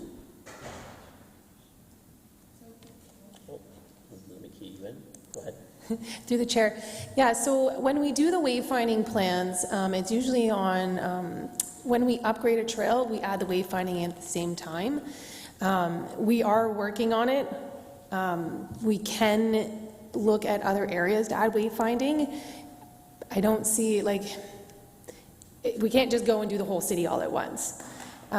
There's a hierarchy as to what gets put on these signs, and so typically when a trail is being upgraded, that's when the signs go in, and then that's when we determine what needs to be wayfined. But it's something we can definitely look in. I know we haven't done any in your ward yet. We do have more coming up. Like we said, we just created a wayfinding plan, and we implemented it on the Iron Horse Trail, and now we've been able to, we added it to the downtown grid, we've added it to the Trans-Canada Trail, and we've got the Filsinger Trail coming up. So we are progressing, and we are moving the wayfinding along. It's just not as quick as I'm sure we would all like it. It's something I hope we can consider, because I know it is best to do things all at once when you're making a major improvement. And by the way, thank you for the beautiful new Dom Cardillo trail sign on River Road there. That's great. But it's as you go through the trail, where is it taking you? Where do the offshoots go? And I find there would probably be better uptake on the smaller trails, because people like to walk and bike on those in the neighborhoods if they know where they're going. I just had those nice conversations along the trail, so just want to kind of put the bug in the ear there and see if we can maybe move the needle on that a little quicker. Yeah. Thanks. Councillor Michaud. Thank you. I want to thank you for this report. It's really exciting to see how far we've come, because I will be the first to admit I was very skeptical about this cycling trail system that we were putting in a number of years ago, but I'm a believer now. I think you've done a really great job. I do have one question with regards to Homer Watson and Huron Road, and I know that's a regional road, and I suspect it might be regional jurisdiction or whatever, but I have some real concerns of the cyclists coming down Homer Watson and cars turning left onto Huron Road. So you're turning left over a 2-lane highway, and they're going 70 to 80 kilometers an hour, and the cyclists are flying through that intersection. And I really am concerned about about a fatality at that corner, because or that intersection. It's quite dangerous, and I don't know if anyone else has brought this to your attention.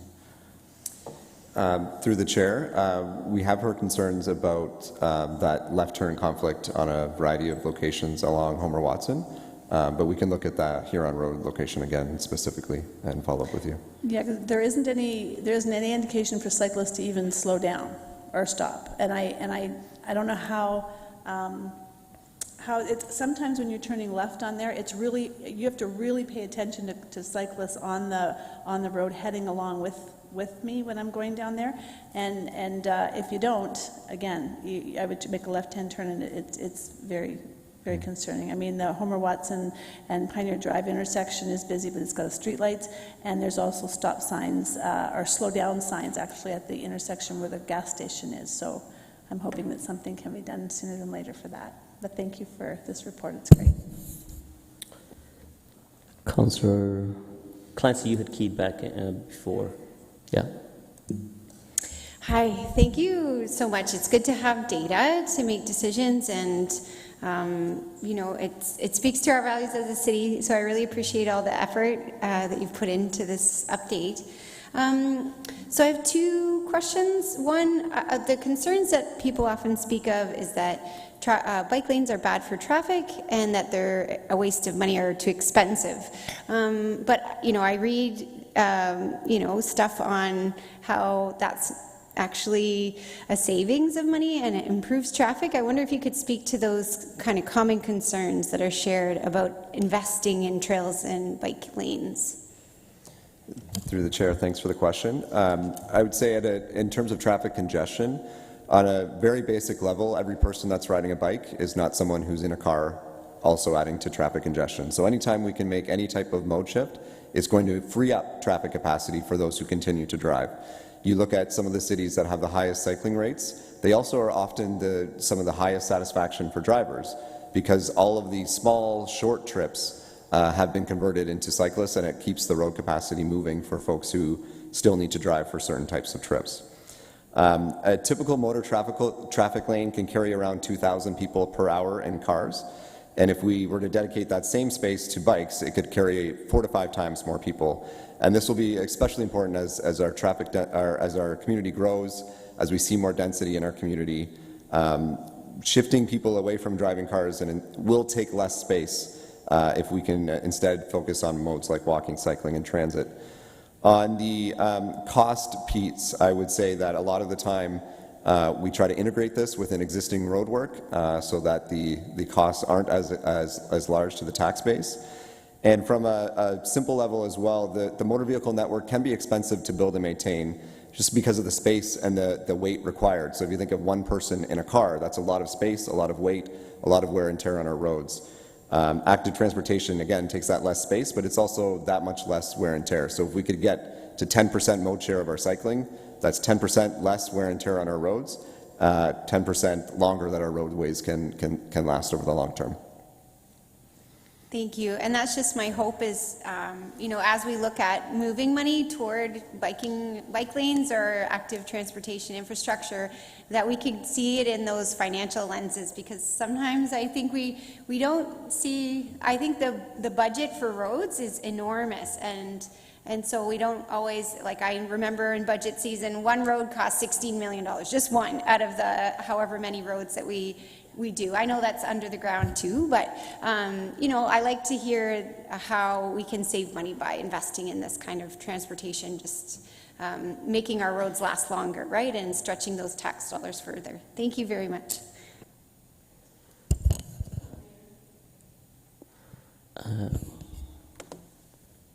Bear with me 1 second. I got to keep an eye on the online portion too. He has, but I'm just going through the initial order for everyone that had said first, and then after Councillor Clancy, it's Councillor O'Dooney, and then Councillor Deneau, and then Mayor Benwick, and Councillor Chapman as well. Councillor O'Dooney. Just go ahead. Hello. Thank you very much, Chair. I would like to say thank you very much for this. I want to also confess that I had my first 3-kilometer bike ride, was it last week, with my neighbor who has been asking me to go on this ride. My leg is they're still burning till today, and I've been avoiding him for a week now because he's been asking me for the follow-up bike ride. But putting that aside, I wanted to first ask you, how do we ensure bikers are aware of the rules of the road, are adhering to the rules of the road as well?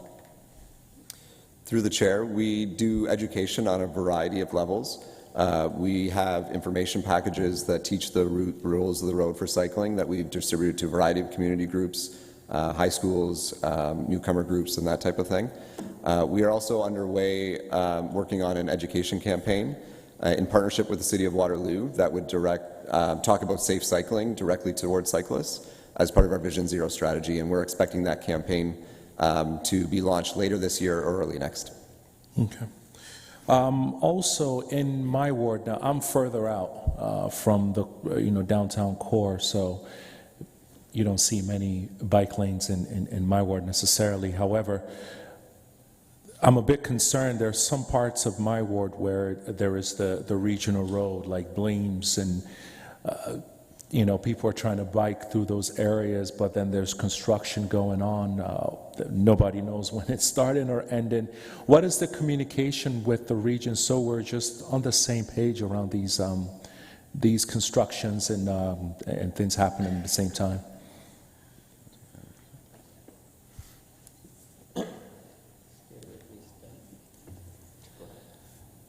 Through the chair, so when it comes to regional road and reconstruction in particular, generally speaking, there are staff at the municipal level, so our staff that sit on those projects and are fully aware of the works that are going to occur. Fisher-Hallman Road is in your ward, and it's a really big one, and it's a long duration construction, and there's been a lot of challenges, unforeseen challenges there. But what I can tell you in terms of the arterial roads that are in your ward specifically is that when they're reconstructed, they're adding multi-use trails to that infrastructure. So from a cycling, from an active transportation perspective, there will be a benefit there. We work with the regional staff on those designs. Again, and we talked about the consistency piece earlier, and so that consistency is there. The unfortunate thing with construction is that there can be delays and there can be challenges, and I think that's what a number of your residents have experienced, but I can assure you that we work with the region and try to stick to those timelines as much as we can. Thanks for answering that. If it snows, who is responsible for clearing the bike lane on those regional roads, just for example? Through the chair, so with infrastructure that's within the right-of-way, so using those multi-use trails as an example, there is a jurisdictional policy that essentially states that the infrastructure, when it's constructed, belongs to the region, but once it's constructed, the ownership actually transfers to us at the City of Kitchener. So ownership of those multi-use trails actually is our responsibility. And the responsibility to operate and maintain falls to the municipalities. Okay, thank you.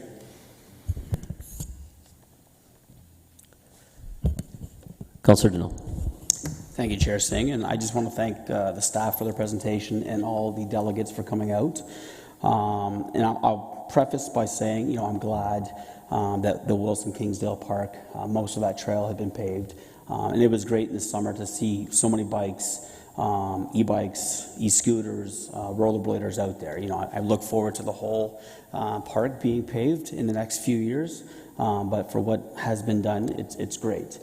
But I'd be remiss if I didn't bring up concerns of my constituents in Ward 3, and you guys know what I'm going to ask, or know what I'm talking about, but do we ever get it wrong? Do we ever get our bike lanes or one-way streets that just don't make sense, and we have to go back and, well, after we reevaluate it, we turn it back to what it was? Through the chair, there are scenarios where we're going to have to evaluate and look at the consequences of our infrastructure. I would say that generally that is best to be done after that adjustment period. So within the concerns, when a lot of people are not expecting that change or getting used to the change, that's not the time to make that decision. It's several months after, when things have kind of calmed down, everybody's kind of figured out the new scenario. Then we evaluate, are the drawbacks still significant? Then we might look at some other options. And sometimes it's not a complete reversal. There may be some small adjustments that we can make in order to approve the scenario. Okay. No, I appreciate that answer. And I'm going to go along with Councillor Iaduni's question regarding education. Is there a fine? Because I see quite often people parked in the bicycle lanes, whether they're parked or stopped. Is there a fine for stopping or parking in those lanes? And if there is, how are they enforceable? Through the chair, yes, there are fines. Once the bike lane is installed, it's added to our bylaws, which means you can no longer park in it, and then it would be enforced by our bylaw team. So just bylaw, not police? Yes, right? For parking infractions, yes. Okay, all right, thank you. Mayor Voinovich. Thanks, Mr. Chair. And I really just wanted to take this opportunity to thank staff for the comprehensive report that's in front of us, as well as thank the delegates who came in today. You know, I think, as a number of you have identified, as we embarked on this, there was some apprehension, and even, you know, at the present time, there's probably some apprehension around, you know, how will this continue to grow and develop in the future. But I think we're seeing in the numbers that have been presented that certainly there is you know, increased interest by the community. There's increased adoption, and you know, we're I think together with the investments that the region's making and the contributions that we're getting from our partners at the federal and or provincial orders of government. You know, these trails are really meeting our needs, both from a transportation perspective and from a health and quality of life perspective. So just wanted to say thank you, and look forward to the next report that hopefully will show even more adoption going forward. Councillor Chapman. Yeah, thank you, and thank you for this report. I also want to say thank you for the great bike checks, parking places in the events. They seem to be very heavily used, and they're a great resource. But we do need more lights that work well. I just wanted, I have a question about the Belmont Avenue and Queens Boulevard data. First of all, it says 64% more people are using them. How many people were using them before the study, and how many are using them now? Because did we ever get a report? Like, this is a pilot project, right? It started as a pilot project, and I think I've asked before if there's going to be a report on you know, the value of those lanes, but I don't think we've ever actually received that summary. Through the chair, I'm pulling up that report. In response to your bike check comments, thank you for being a frequent user of that, and we do have new lights on order. And I would just throw out that we would love to have any councillors join us at Bike Check and Parking Bikes. Something that it's a great connection with our constituency. We're always looking for volunteers, and you know, you're all welcome. Unfortunately, we have wrapped up for the season on that. So on Queens Boulevard, the before and after information that we have on page 25, on the left-hand column there are the real numbers. So you can see the before, it's broken down by season. So before in the winter, it was just under 25, and after just under 50, fall just under 50, and then after over 100, and then the summer, interestingly, the same, which was not data we expected, but something that we'll continue to monitor as we move forward on that. And do you have data on Belmont? So that would be Queens and Belmont. That's the different locations. That I would need to check, actually. Is that multiple locations, if you recall? Let's check back on that one. So that's, okay. I believe that's one location. So that would be Queens, yeah. Okay. Yeah. Because my question always arose around the Belmont one, the closeness that it is to the Iron Horse Trail, right? So they run parallel to each other, quite a long part of that stretch. So I just wondered what the numbers actually look like. I also wondered, going back to the concerns on Joseph Street, has there been a traffic study or a follow-up study done? And I mean, I'm glad to hear about the emergency vehicle follow-up that you're going to engage in, but has there been a sort of a follow-up study to see the impact that one way and the infrastructure that's there has had both on traffic and the neighborhood? Through the chair, the safety study that we're doing would include traffic volumes and speeds to understand the implications of the new bike lanes and the one-way street. So I would expect some information to come from that. We've collected data on the vehicles that are using there. There is a lot of I will say that the traffic data, it shows that there's a significant decrease in traffic on Joseph Street, which is to be expected with a one-way street. And so from a safety perspective, we are quite confident that it's working well. We can certainly look into the other questions around access to homes. That would be another type of study than a safety perspective. So will that be part of the follow-up study you're doing with the emergency vehicles? It's not in the scope because the safety study will look at safety from users of the road as well as safety for emergency services. But if we're talking purely on a vehicle traffic, the amount of time that's been inconvenienced, that would be a different study. That you plan to do, or you'll We consider? could at your direction, for sure. Okay. The other thing that often comes up in the winter is the coordination of the plowing of the bike lanes and the plowing of the streets. Is that something that's going to be, I don't want to say better coordinated because I can't say that it's not well coordinated, but I know that I get contacted by constituents with those concerns. So I just wondered if that's going to be looked into. And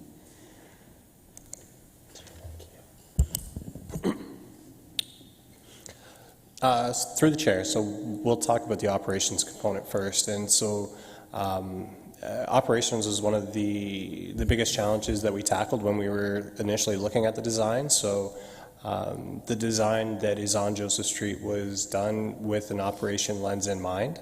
And so I can assure you that there is quite a bit of coordination that needs to occur and does occur in order to facilitate both plowing of the sidewalk, plowing of the cycling facility, and then plowing of the road itself. And so there are 3 operations that need to occur for that area to be cleared appropriately. And so in order for that to occur, generally speaking, that may mean that both the sidewalk and the cycling facility is cleared first, because that has to be pushed on the road in order for the plows to then push that snow to the other side of the street. So that's the way that operation looks, and that's why you might see the iterative stage of operations in the way that it is. Back to your previous question about volumes on Joseph Street, they're scheduled to be collected this fall, so we will have an update in terms of what the overall traffic volume looks like on street. I don't think that there's a direction from council needed there. That's data that we will collect. What I can tell you anecdotally, though, is that the volume, depending on which block you're looking at on Joseph Street, used to be anywhere from 3,000 to 6,000 vehicles a day. I can assure you that that volume has been cut in at least half, if not more, as a result of the one-way. So a one-way system can be negative, absolutely, to a resident in terms of access, right? Your access is negatively impacted. But the positive, from a residential perspective, is that you're dealing with much less volume, more than 50% less in most cases when a street is converted to one-way. So from a safety perspective, that volume, that absolute volume, that decrease actually increases safety. okay, just for clarification on the plowing, I wasn't even thinking about Joseph specifically. I was thinking about, the network altogether. My last question, if I may, or am I over? You have time. I can't see the clock from here. 2 minutes and 47 seconds, 46. Okay, so one of the other things that has been brought to my attention, and I've noticed it myself, are the lack of parking spaces, like bike parking spaces. I'm not talking about on city property necessarily, but at shopping malls and other places. So is work being done with different companies and malls to try and get them to appreciate the importance of adding more good bike parking spots? Through the chair, as you know, our development rules would require that any new development would need to install bike parking, and that's our best opportunity to do that. Existing properties are very difficult to do. That is it's a private property, so for us to put bike racks ourselves on there wouldn't make a lot of sense. So we are working on putting together some basic resources on the website to encourage businesses that are interested, what type of bike rack is needed, what are the proper spacings, and that type of thing. But it's beyond that, it's very difficult to incentivize a private company to install racks without their own interest.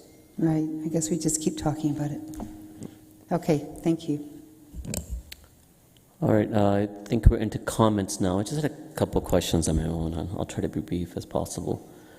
Is it possible? Can you bring up the map up where it shows the intended or what's been done and what the intentions are to the connectivity? It was part of your presentation.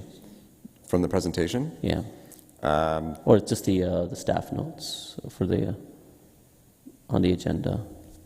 Oh, on the agenda. Yeah. So the attachment B.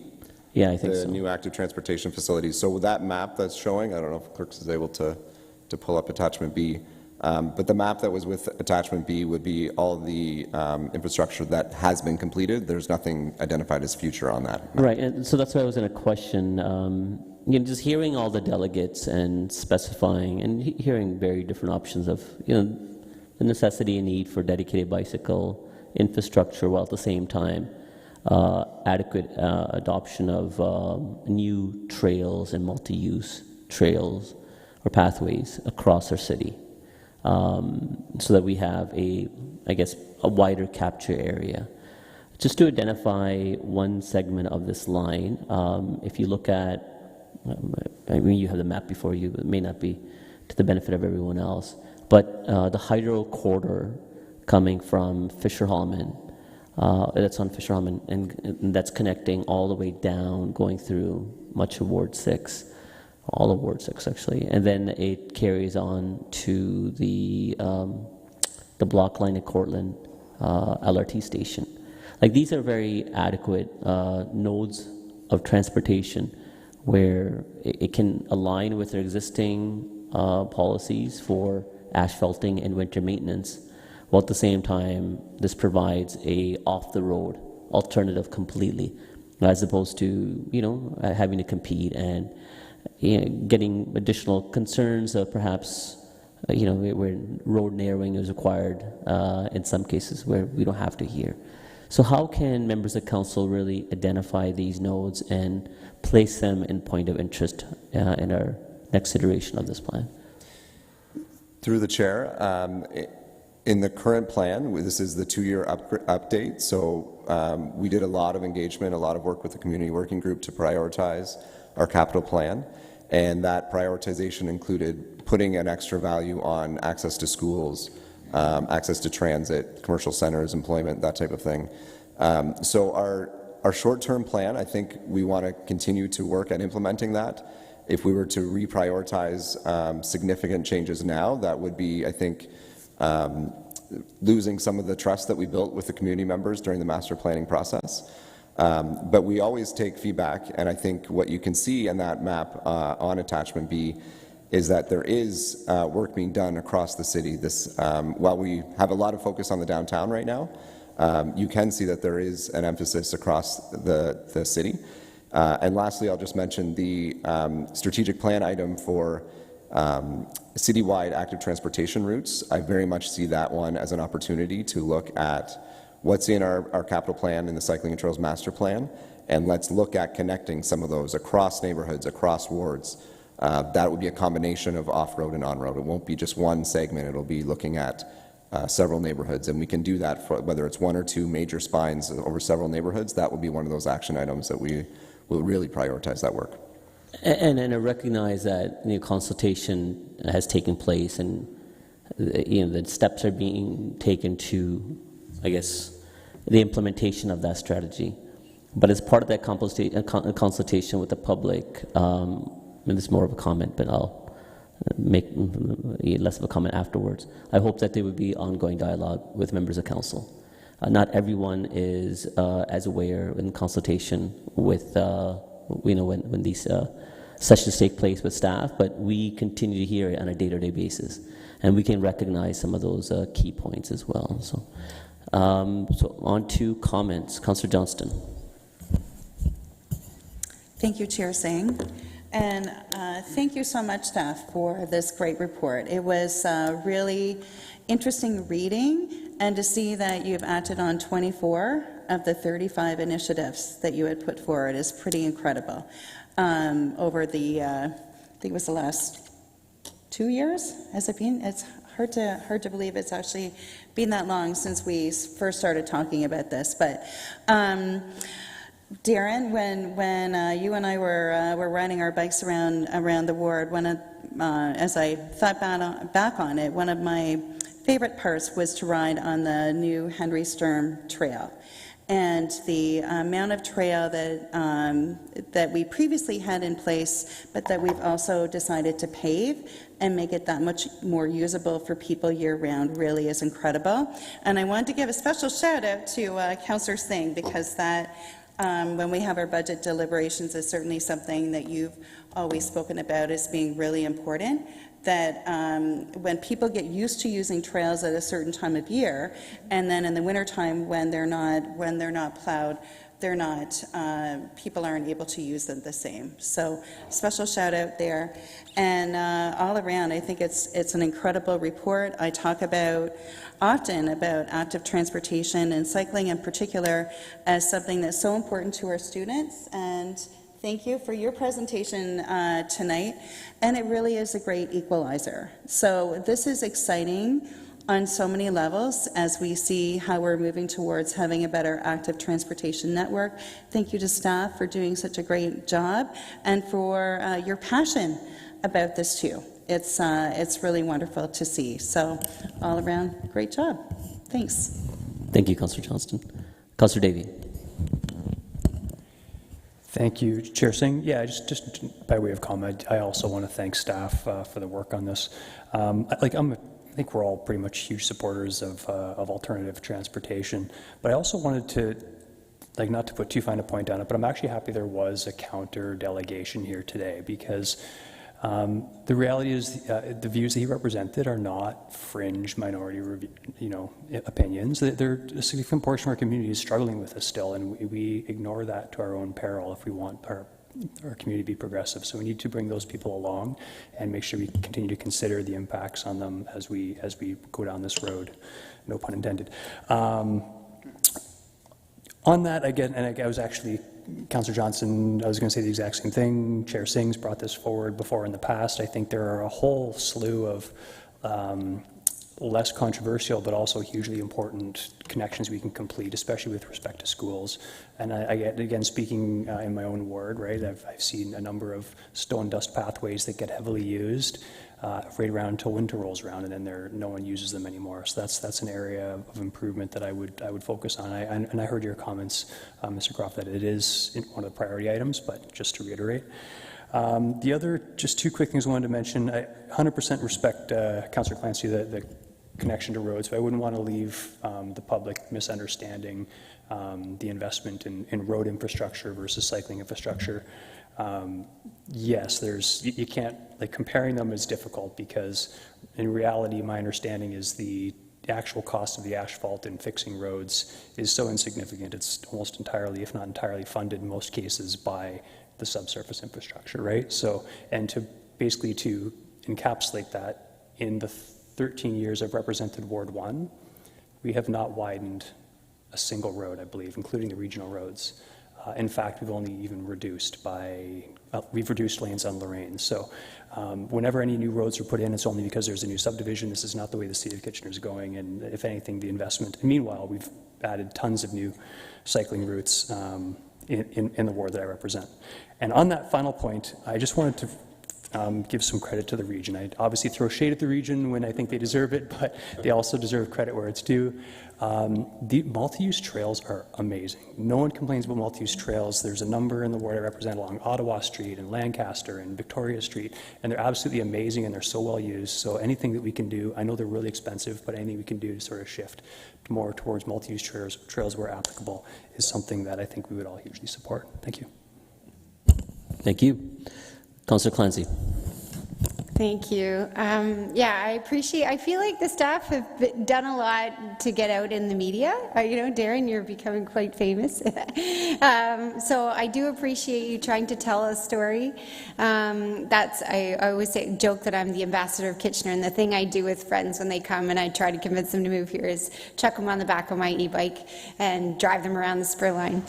As a school social worker, there's two bits that really matter to me. One, I just want to echo anything we can do to coordinate with schools to really get that uptick. It saddens me when I go to St. Mary's, a school of almost 2,500 students, third biggest in Ontario, and the bike racks aren't that full. And we do have the Homer Watson Trail, so if there's anything I can do, you know, give my number out to whoever you find, and hopefully we can get more teenagers, because I find I can be in a crunchy mood in the morning, I hop on the bike, and I feel 100% better. So it's the best medicine. I think that's something, the story we don't always tell about active transportation is just how effective it is at combating anxiety, depression, and other types of mental health. So I appreciate that that's a big contribution you make to the city, and I really enjoy working with you. And to counter your argument, I will send you a podcast, because there's some really good stats that show that cities that invest in active transportation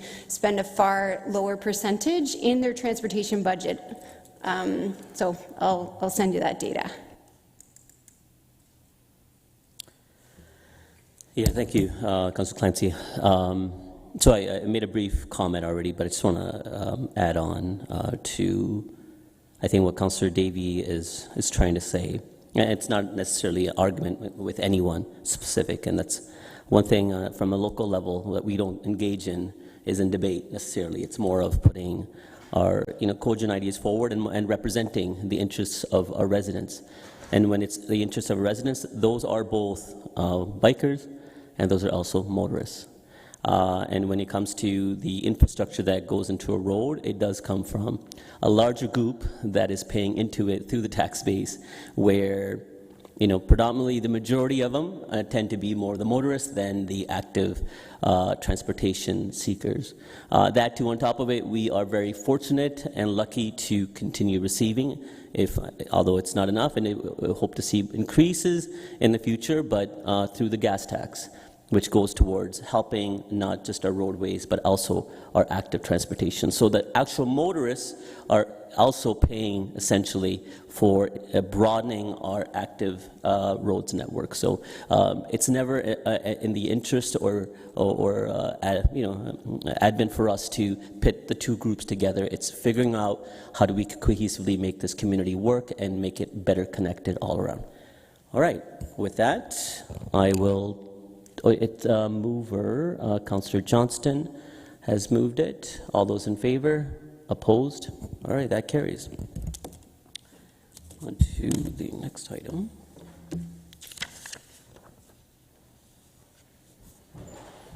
So we'll move on to the public hearing matters under the Planning Act. This is a formal public meeting to consider applications under the Planning Act. If a person or public body does not make oral or written submissions to the City of Kitchener before the proposed applications are considered, the person or public body may not be entitled to appeal the decision to the Ontario Land Tribunal and may not be added as a party to a hearing of an appeal before the Ontario Land Tribunal. And with that, our first item is 6.1, 229 Wellington Street North. And Tim, I believe you are going to present. Ms. Seller, whenever you're ready.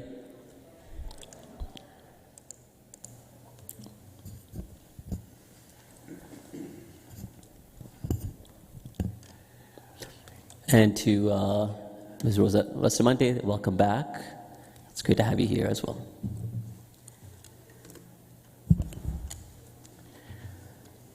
Okay. Good evening, Chair, Mayor, and members of Council. My name is Tim Seiler, and I'm a senior planner here at the City.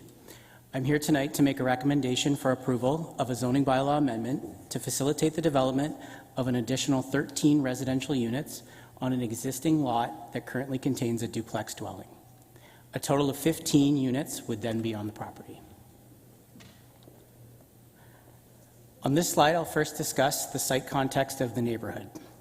The site is municipally addressed as 229 Wellington Street North and is located on the south side of Wellington Street North between Margaret Avenue and Erin Street West. The surrounding neighborhood is comprised of low-rise residential uses to the north, east, and west, and employment lands and uses to the south. The site has a lot width of 18.1 meters and is approximately 0.09 hectares in area. On this slide, I will discuss the proposed concept. The site is proposed to be developed with a 3-story rear yard addition containing 13 units. As mentioned earlier, the existing duplex at the front of the property will remain. 6 surface parking spaces are proposed at the rear of the property and accessed via the rear laneway. 1 visitor parking space will be accessed off of Wellington Street. There's also outdoor amenity areas and areas for bike storage and other landscaped proposed. This slide contains the proposed zoning map, showing the subject lands as Area 1. The lands are proposed to be designated Residential 5 zone, or Res 5, from the established Res 4 zoning. Site-specific regulations are also required for an increase of FSR to 0.75, a minimum lot width of 18.1 meters, a side yard setback of 2.5 meters, a maximum building height of 12 meters, and a parking rate reduction to 0.4 spaces per dwelling unit and a visitor rate of 0.06 spaces per dwelling unit.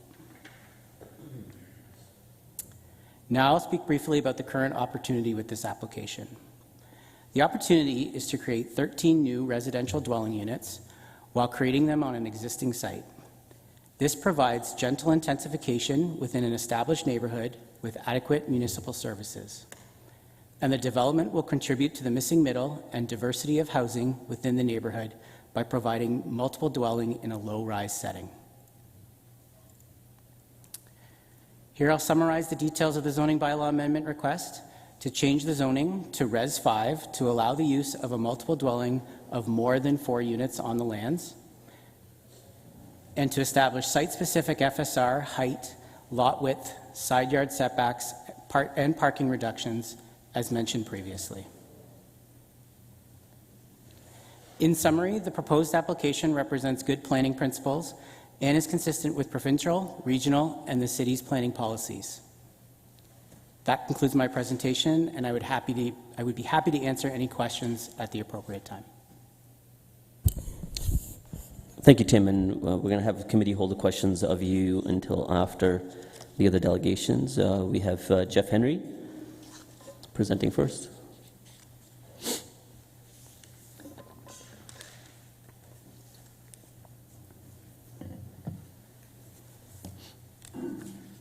Welcome, Jeff. Can't hear. There we go. Thank you, Chair Singh, Mayor Vubanovic, wherever you are, and councillors. My name is Jeff Henry. I'm here from Arcadis. We were retained to provide a professional planning opinion and advice regarding this application. I'm here with Peter Markin, who's the property owner and architect of the subject property. So first, thank you to Tim and to staff for his report and presentation. I know on behalf of Peter, thank you to the ward councillor, Councillor Clancy, and to the Neighbourhood Association, for whom there's been a number of conversations to the early development of this proposal. I would summarize simply by saying we've reviewed Tim's presentation and his report, and we concur with its conclusions.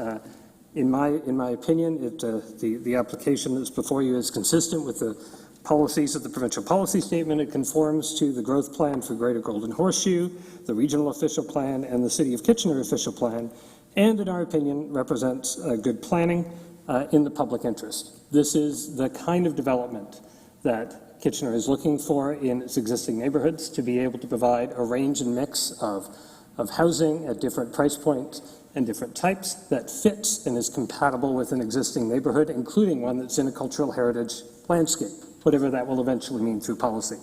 I think this project does an excellent job of being able to meet your official plan goals and adding housing just outside of a major transit station area, but it's close enough that it is effectively within the central station area in terms of walkability. This is where you want your housing. So we're here to answer any questions that you may have for us, and looking forward to the decision you might make tonight. Yes, Jeff, there's one. Councillor Chapman. Yeah, thank you. Why are you keeping the existing building? You know, if you really want to get into the weeds, I can give it to the architect. But I think what's important from keeping the built form along the street, a couple of things there. One, it is in a cultural heritage landscape area. The history and the community value of the neighborhood as it is valued by neighbors, and is valued historically in terms of the context of the story of Kitchener and of people who have been making it Kitchener from an economic development perspective for generations. And so being able to maintain that fabric of the streetscape on Wellington Street is very important to neighbors, it's very important to the property owner, and it maintains the underlying character of that location. By locating the housing towards the back, you're able to make sure it fits and it's tucked away, so you don't have that imposition of those units being experienced for people walking on the street. And the second reason that keeping those units there, they exist today. And building new costs more than keeping something that exists today. So from a sustainability perspective and from a climate change perspective, maintaining existing units while adding new, when you can do it, is certainly a valuable thing to do, and meets the official plan policies and goals of the city to do the same in this case. Thank you. I appreciate that, because far too often we don't save existing buildings. And I take it this one isn't designated, it's just listed? The property isn't listed or designated. The neighborhood itself has been identified as one of the many cultural heritage landscapes for Mount Hope Breithaupt in the area. The way those tend to work, and I defer to staff on their plan for that, typically you've gone and done the study, you've identified these kinds of areas, it talks about the character and value that those are, and that historic perspective, and why it's important and meets those criteria under the Heritage Act. But the next step of, so what, right? What does that mean for what you preserve, what you don't, what people have to consider in planning applications? That requires more policy work.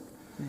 So we certainly looked at in our report to what was in those statements in the CHL, and I'll tell you one thing that stood out to me, in addition to everything I've said so far, was that this was a neighborhood that was originally built and designed to provide workforce housing for people with good paying jobs in the manufacturing sector that they walk to, Breithaupt Street and just below. And in today's market climate for housing, single detached dwellings don't do that at the prices that are there today. This form of housing has an opportunity to really meet the intent of how the neighborhood was originally created, which was identified as part of the community value. So I think too often we look so much on form of housing, but what's the intent? What's the effect of the housing that was created? And what does that look like in today's context, not just in the 19th century when it was originally built? Well, thank you for the care and thought you put into this. I greatly appreciate it. Thanks. Yeah, I appreciate being able to do that, and I give all credit to the architect and the owner whose job it is. Our job was just to evaluate. Councillor Davey. Thank you for the presentation. I think this is what we need.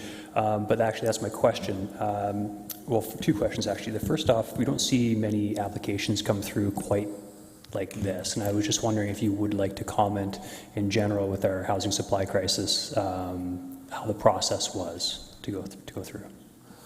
So, do you have comments on the process, Peter? It's okay if you don't. I'll take that as a good sign. But so I think from my perspective on this was the kind of project you really want to have in this kind of context, in this kind of neighborhood, with a property owner who's really interested in getting it right and having those conversations with neighbors, and has picked up the phone, including today, to deal with it. But what about on site plan matters, right? And so those are rare, and we really appreciate having that. From a process standpoint, because of the scale of housing that's coming in on this, it's a little bit more, right? You need an increase in the FSR, you need an increase in height just a little bit. It meant that you had to go through a zoning process, and that's probably reasonable in cases like this. You've got that under the official plan, but how you're able to, through the Growing Together strategy, make fewer of these have to come to council, the better it will be for being able to get housing to market. So I don't think you're going to get to a place where a project of this scale and this form will not end up coming to council, but for a lot of the ones a little bit less than this, it's really helpful if it can come through without needing a zone change. And so I know staff are working on on those as part of your broader major transit station area planning. That is helpful. And my other question, just again, because you want to see more of this happening, is the applicant, I know it's an individual, but is this really a one-off, or is there an expectation they might replicate this elsewhere in the city? You don't have to answer As that. planning consultants, we will take the business that we can get that meets the conditions of good planning, and you get a range and mix of projects. So I've been fortunate to see a number, but I turn to Peter if he wants to say anything about the kind of operations that he's been running and if he has future plans. Sure. Not sure exactly what to say, but my first project was 3 units. I like this site because it offered the extra land at the back, so I can do 15 units, and then the next project will hopefully be 100, 200 units, so eventually we'll get there, but one step at a time. Okay, very good, thank you. All right, Councillor Denell. Thank you, Chair Singh, and thanks for the presentation. And thank you for leaving the existing building. I think, as Councillor Chapman had indicated, far too often we tear down the old just to put up something new and shiny, and we lose some of that historic value to our community. And so, thank you very much. Are there any tenants living in the building currently?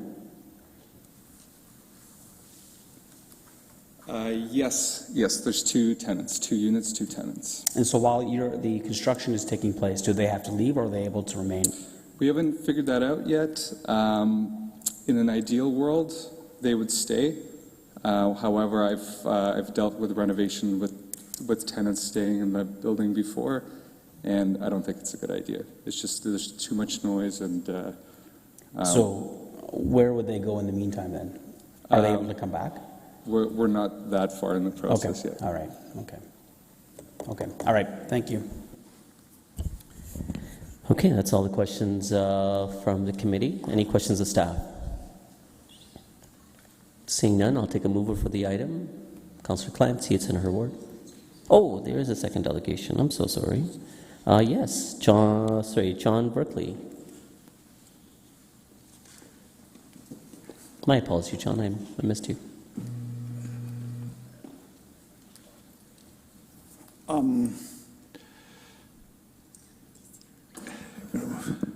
Okay, thank you.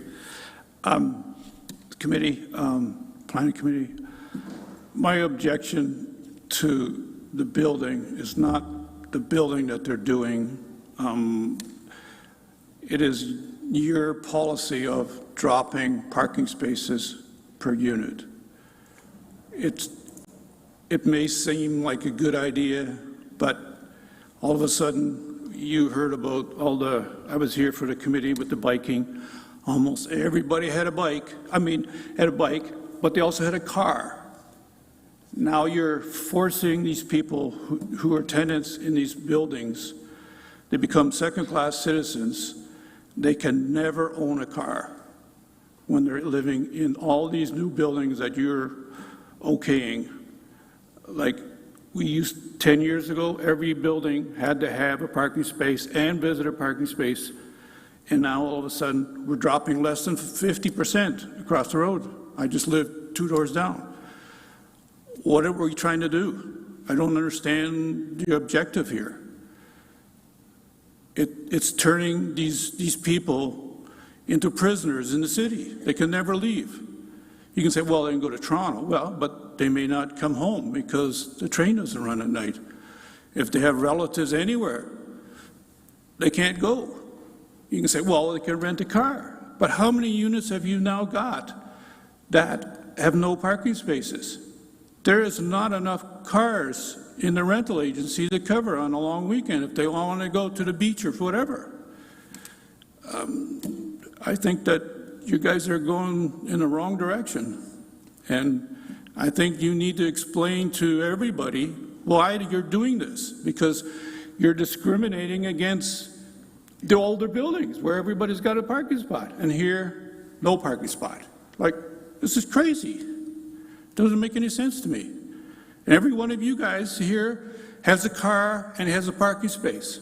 But now you're saying, oh, you're just a tenant, you're out of luck.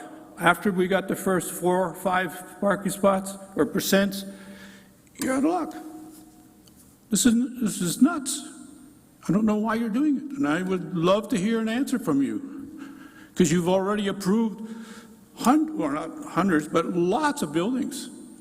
And everyone, it started, well, first 90, 80, 70, now we're under 50. This is crazy. Where are you going to stop? I'll wait an answer.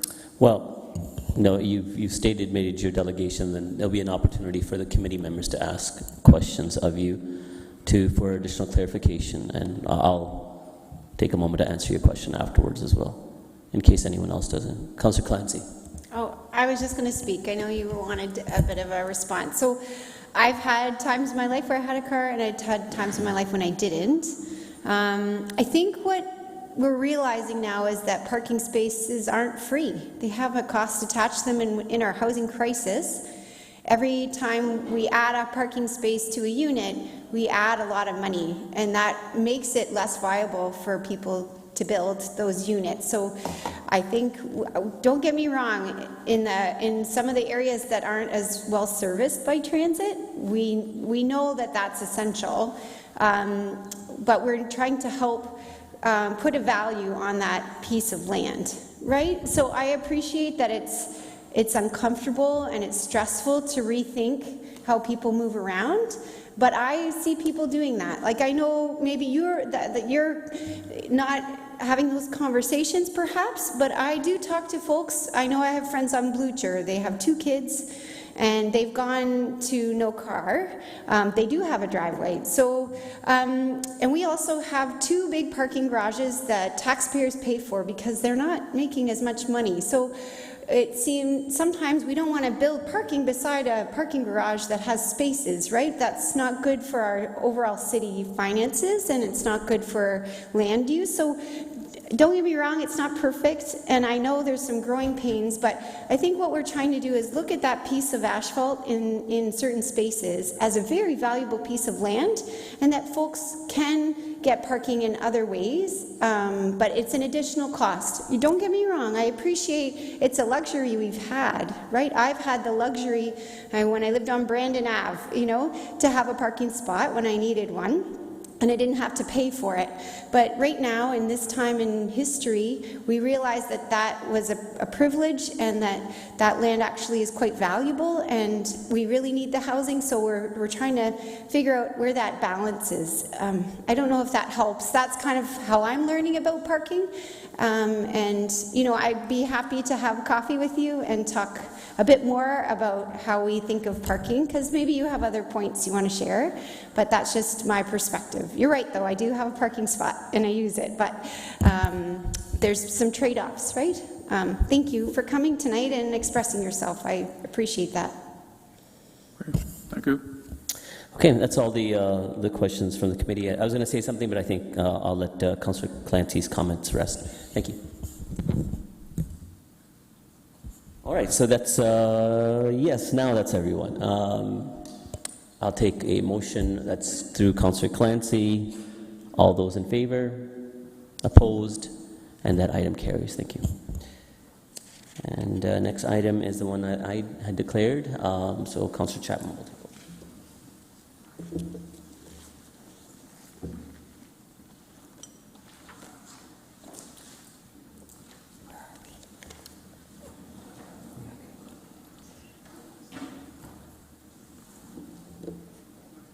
Okay, next we'll move on to item 6.2, which is the official plan amendment application for 130 to 142 Victoria Street South, and we'll start with a presentation from Ms. Katie Andrell.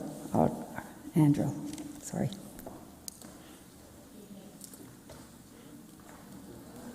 Good evening. Through the chair, I'm here this evening to speak to the applications before you at the properties at 130, 138, and 142 Victoria Street South. These properties are located at the corner of Victoria Street South and Bram Street. Currently, it's 3 individual lots that would be merged should the applications proceed through site plan. These lots currently contain a 3-story apartment building, a house, and a pharmacy, former dry cleaner that was converted to the pharmacy. The land surrounding the subject site have on the, I'm going to call it, I guess, the north side, it's not really north, the west side of Victoria Street South, have recently been developed and approved with higher rise residential developments, the Garment District condominiums, and then the development at Victoria and Park Street. Towers ranging in height sort of from 27 up to about 38 stories. So the applicant is proposing to develop the subject lands with a 25-story mixed-use development. There's a residential tower that's atop a 7-story podium. Within the podium, the ground floor contains 4 retail units, and right at the corner is the residential lobby. The second floor consists of office space as well as a range of 9 live-work units. So the lands are located within the Urban Growth Center. They're currently designated mixed use in the official plan, and they're located within a major transit station area as well. So the applicant is proposing to amend the official plan to increase the floor space ratio to 13.7. They're proposing a zoning bylaw amendment as well to rezone the lands from low-intensity mixed-use corridor, and that's in our old zoning bylaw, and bring the lands into the new zoning bylaw with a mixed-3 zone with site-specific provisions. And those provisions permit a floor space ratio of 13.7, would permit a building height up to 80 meters, further regulate setbacks and stepbacks that are specific to the development proposal, and to permit parking and bicycle parking that's in accordance with the UGC, so the Urban Growth Center, so the downtown zoning regulations. There's also a holding provision that's proposed and that's been requested for record of site condition and completion of transportation, so road and rail, vibration and stationary noise studies to the region and to CN. So it's over the last year and a half or so, we've been working with the applicant on this development proposal, and I'm really pleased with where we've gotten to with the design of the proposed site. They've been working really hard on coming up with a plan that addresses the street, that has a positive streetscape, orients the parking garage entrance to the side street, as well as loading access off of the private laneway.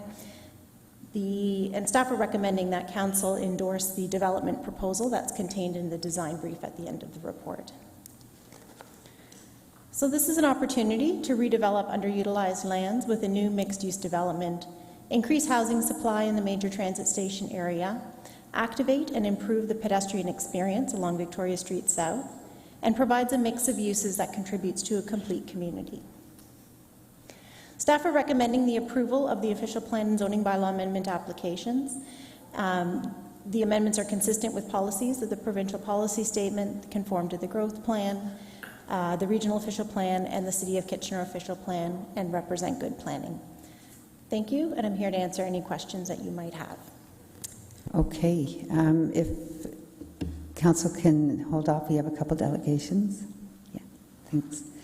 Next we have Victor Labrèche from Acardis Professional Services, and you have a PowerPoint presentation.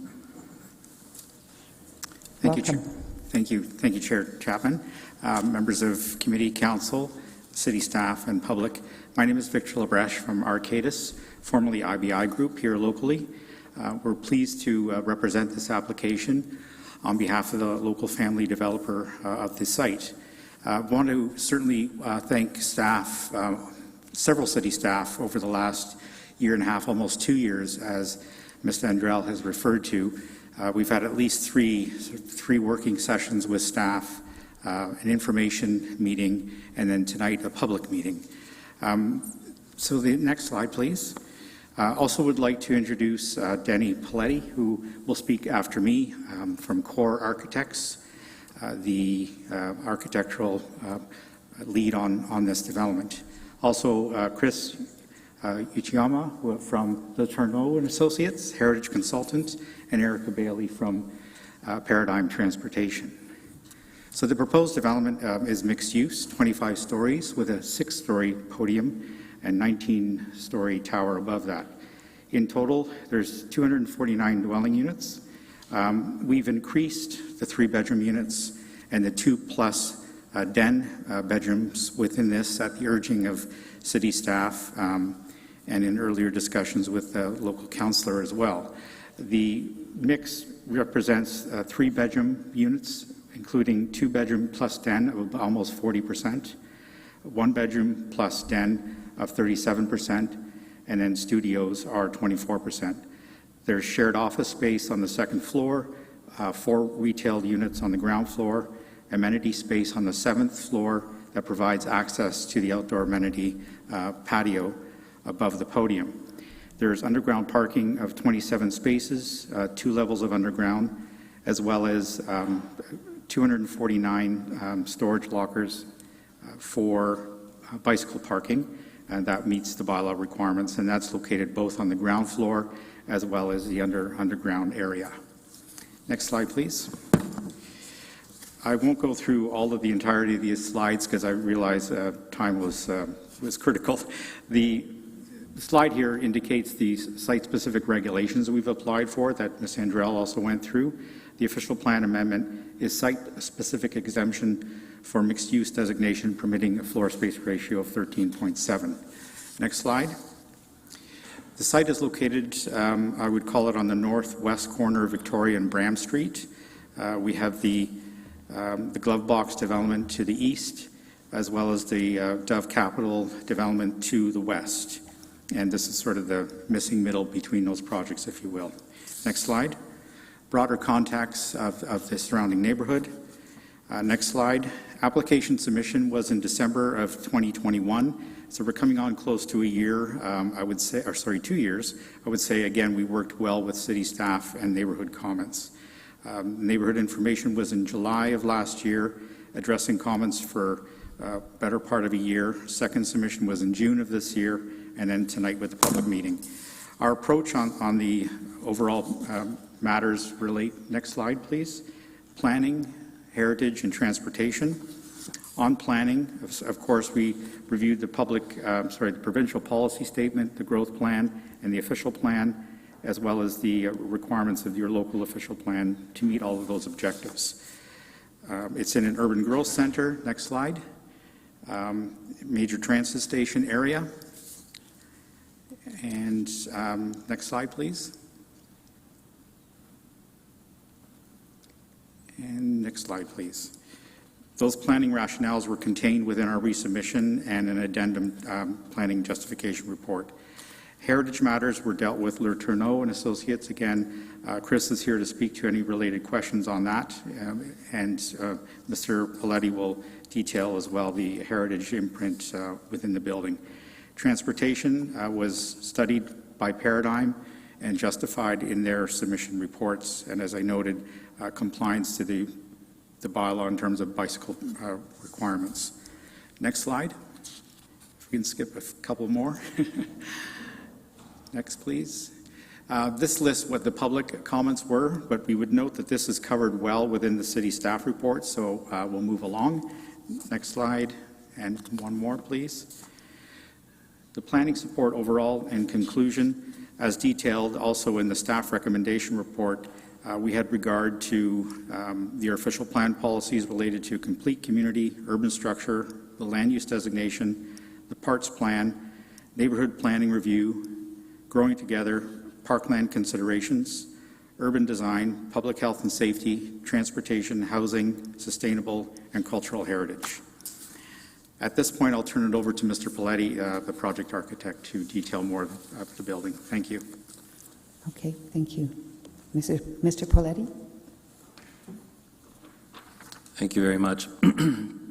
As Victor has mentioned, you know, it's been a process, but it was a great collaborative process with city staff, working with transportation, planning, urban design, and their architects to have a much stronger design with significant improvements. If we can go to the next slide, the one after. Thank you very much. Difficult to see, but I believe you have this in front of you. But on the upper left is it was the first submission of the plan, and the bottom right is the second submission with the where we took a lot of the comments from the city and the community to make the improvements that we're here to present today. So The most important, or one of the more significant moves was to relocate the parking ramp off of Victoria and move it over to Bram Street. What that did is it gave us the opportunity to introduce more retail activity along Victoria Street, which you see on the left-hand side of the plan. We were also asked to relocate the residential lobby to provide a greater importance to the lobby, to the entrance. So it's been recessed back from the facade with again canopy and signature. We'll see some of those in some of the following images. And then we also introduced or maintained still 2 retail spaces along Bram Street. The next major move that we did was to increase the sidewalk along Bram.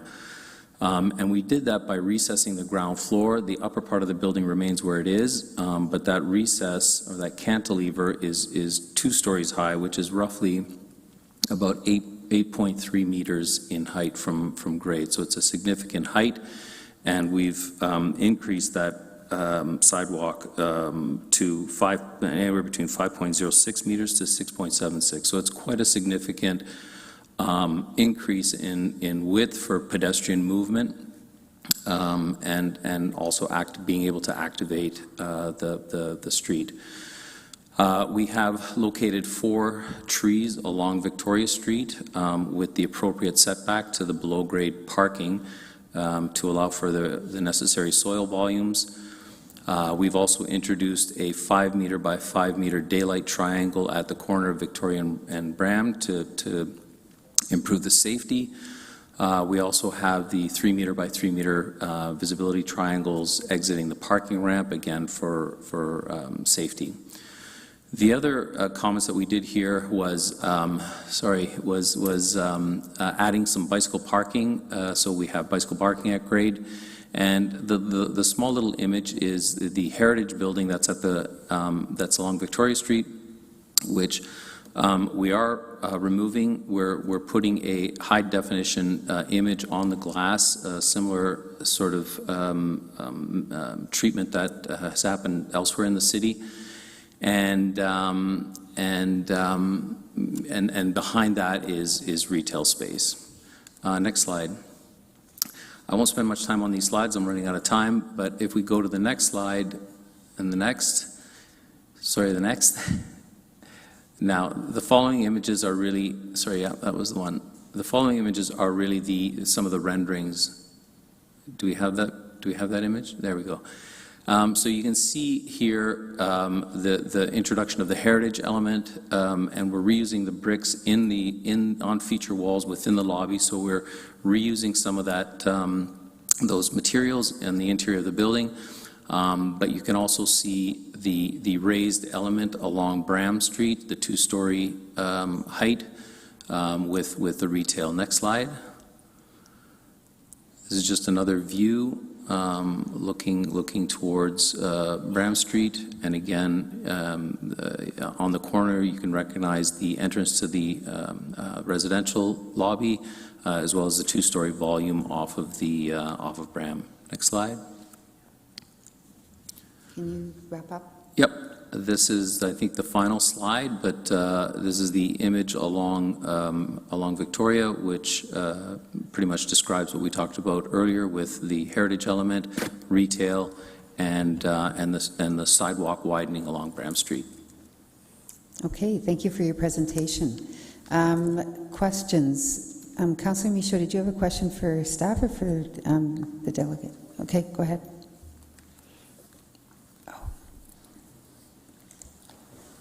Thank you. This is a lovely project. It's a beautiful building. There's a lot of houses, or 3 or 4 houses coming down. I'm just curious how many residents are living in the current homes. Through Chair Chapman to Councillor, I can answer that. There's a total of 12 rental units within the 2 homes. There's 10 within 142 Victoria Street and 2 within 130. All of the units for several years are really month-to-month rentals. They're rather small. I think the largest unit is about 700 square feet. All are considered studio or bachelor or small one-bedrooms. So a total of 12 in there. And again, sort of are month-to-month, occupied by singles, on occasion students, or just a single, like a couple. Okay. Again, it's a beautiful building. It's going to look lovely down there. I just wish we could come up with a way that we wouldn't have to ask these questions all the time when these developments come. How many people are living in? Let's be honest, they're going to be displaced. So while we're trying to build more housing, we're also trying to house people, and we're displacing people. So it's not all your responsibility, but I wish sometimes the developers would play a role in this and helping us. Thank you. Councillor Johnston?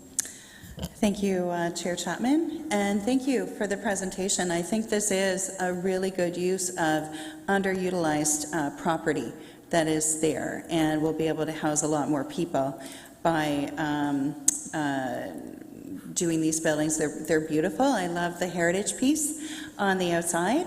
A question I had, though, is there any thought to in some way incorporating the former drive-through kind of shape, the 50s style drive-through that was part of the dry cleaners that was there? So we're basically using that same element, that canopy, that somewhat triangular canopy, and we've adopted it as a canopy on the amenity level, so on the 7th floor of the building, as a gesture to that kind of significant, recognizable element. Yeah, it really was very significant in that neighborhood. So that's great. And will how you've I love that you've made the sidewalks bigger, or the sidewalk on Bram Street bigger by kind of doing that cut in. Is that going to provide shade then on the sidewalk too, or is it up too high? Will the canopy that you're making provide shade on Bram Street on the sidewalk? Yeah, again, the shadowing depends on obviously the angle, what season it is in, but it will provide some shading, and it will certainly provide cover for rain and inclement weather. Yeah, okay. Yeah. Also, I wondered if, and I apologize for not knowing this off the top of my head, have you been able to incorporate, like on the rooftops, anything for, say, a dog area or anything like that there? Is that something that you've considered?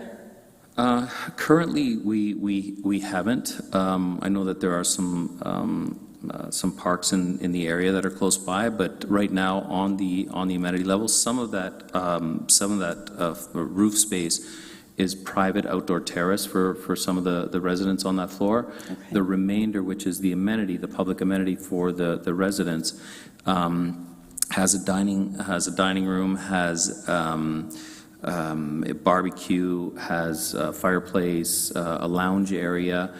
You know, the dog parks actually take up a significant amount of space. So at this point in time, we don't have it, but we're trying to provide what we can given the space that we have that's not occupied by private outdoor terraces. Yeah, I mean that piece is really important. What we do know about, I don't know if you're going to be, what generation you're going to be targeting, but a lot of millennials have dogs, and we're certainly finding that in more and more apartments and condos and that as well, that's something that really needs to be taken a look at as well, because there's only so many parks in that around too. And I'm wondering, and this is a question I'm going to start asking whenever developments come here, but what is the timeline to actually have shovels in the ground here? That's important from the provincial government now. To Chair Chapman, to the councillor, to answer the question, it hasn't been determined yet. As I noted, there's a pharmacy, family-run pharmacy there at the site today, and the actual timing to start and site plan submission is probably at least a year off. because of that businesses just being re-tenanted in that space. But certainly the demand is there, and I know the ownership group want to take advantage of that soon.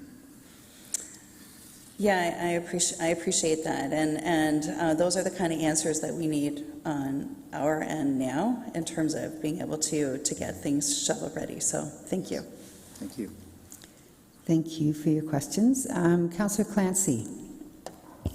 Yeah, I just wanted to kind of bring up again the factor of displacement. Can you speak to an effort you could make to ensure folks have a place to live? I can answer that to Councillor Chapman, to Councillor Clancy, sorry. The actual replacement of those tenants or re-tenanting them within the building or elsewhere really hasn't been determined yet. Again, many of the tenants there, I think the longest term lease that somebody has stayed in the last 2 years has been just under a year.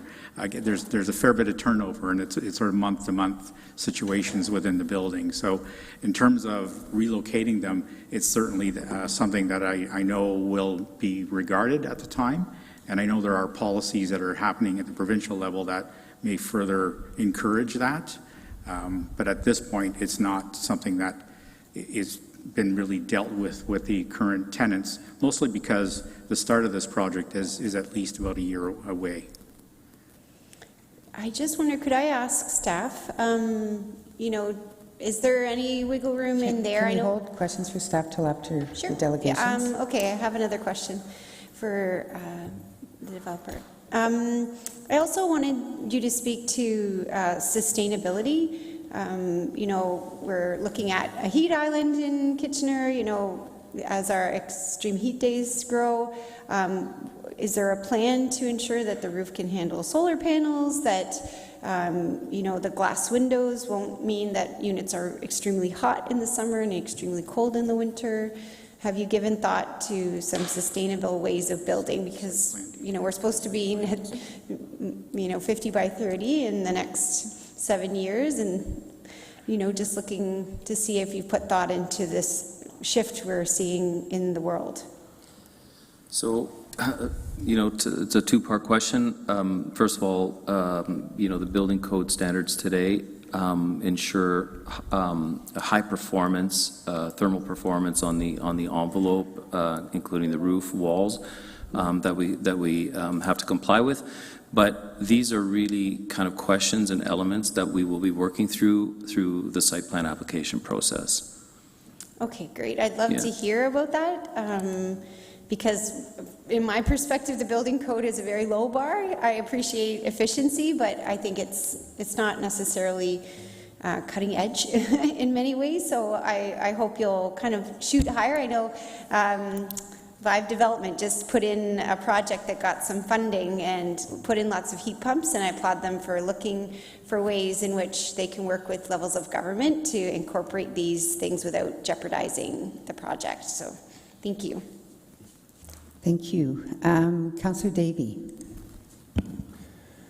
Thank you.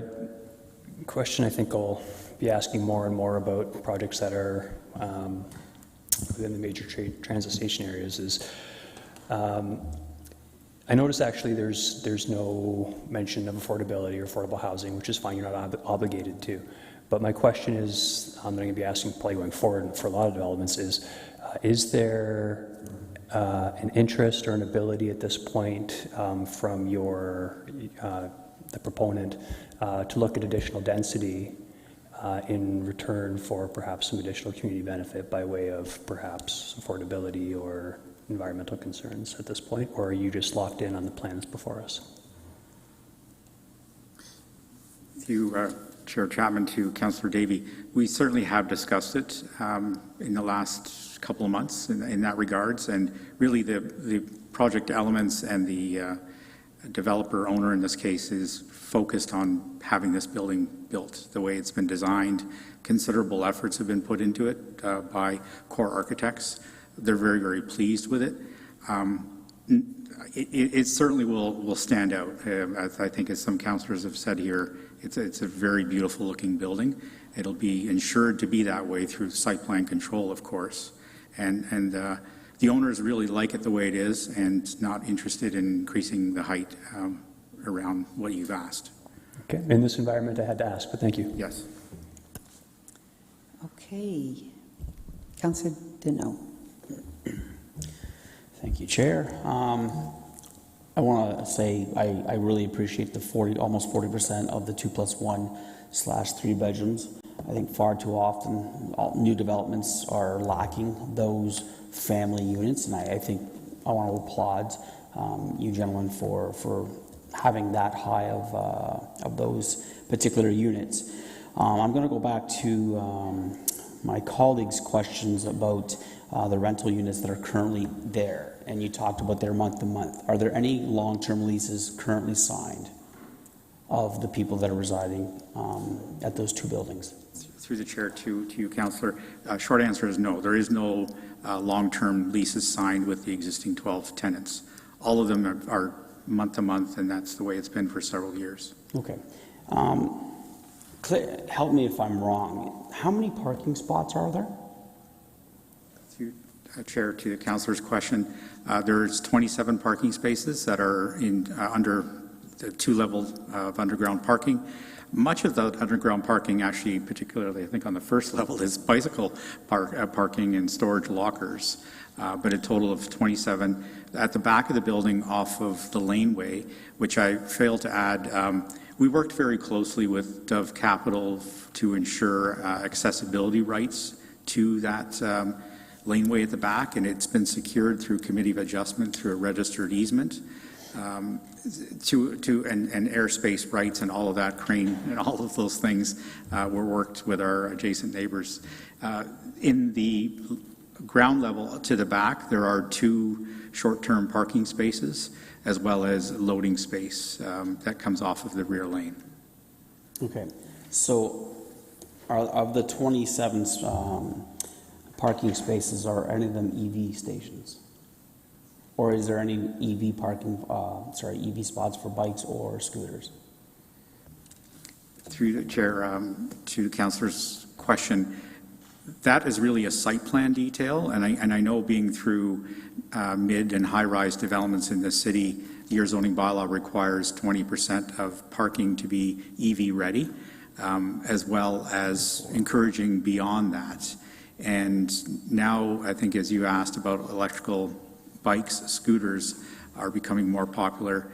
I would imagine there could be zoning bylaw regulations or guidelines forthcoming in the new year on those things as well. But certainly the ownership group knows that they have to accommodate those things for the tenants. So it's a long answer to your question. The short answer is they will be accommodated. Your bylaw requires it, and we'll have to meet that. Okay, last question. Are there any concerns by the developers of, I'm not very good at math, but you have 249 units and 27 parking spots. Is there any concern that you're not having enough spots for people that want to live there? You know, I know we're trying to move into a more transit, whether it's bikes, e-bikes, public transit world. But the reality is we still live in a car world. And I don't think we're going to shy away. My personal opinion is we're not shying away from it. It has 500,000 jobs across the country. In my lifetime, I don't think we'll ever shy away from the car. So do you believe this is going to be an issue, filling these units with having less than 1% of parking spots? Through Chair Chapman, to answer Councillor Deneau's question, certainly this committee and council knows that there's 0 parking requirements in this area established by council. So the short answer is no, the ownership group does not have a concern with the limited parking that's available here. Again, relying on the fact that it's in a major transit station area, urban growth area, and the type of tenancy and buyers we feel is strong who are not really interested in a car. Okay. All right, thank you. Okay, I had a couple questions before we go to questions for staff. Are they rentals or condos? The development, to answer your question, Chair Chapman, will be initially rental. Certainly, we're going through condominium application, not to the point of registering it as a condo, but we will submit a condominium application. But initially, the building would be a purpose-built rental and condominium sort of draft approved to allow that in the future if that was the direction. Direction from whom? From the ownership group. Okay. I notice in the renderings there's a podium. I usually think of podiums for a place to park cars. So what's actually going to be in this podium if the 27 parking spots are underground? So the podium on the second floor will house some commercial office space, as well as some live-work units, and the remainder are residential units. So why a podium? I mean, it seems really in your face, right? So the term podium really kind of defines the base of the building. And, you know, I think you find it in multiple municipalities, but the podium is generally also in height 6 stories and, you know, kind of sets a datum, a kind of character datum of around 6 stories, always slightly larger than the building. Helps with wind mitigation, but yeah, podium is really a term that's used for the base of the building. Okay. If I may add to that, just quickly, your urban design staff, staff architecture, strongly encouraged that form of development to match with the adjacent development and the streetscape that was there. Mm-hmm. So it was strongly encouraged by city staff.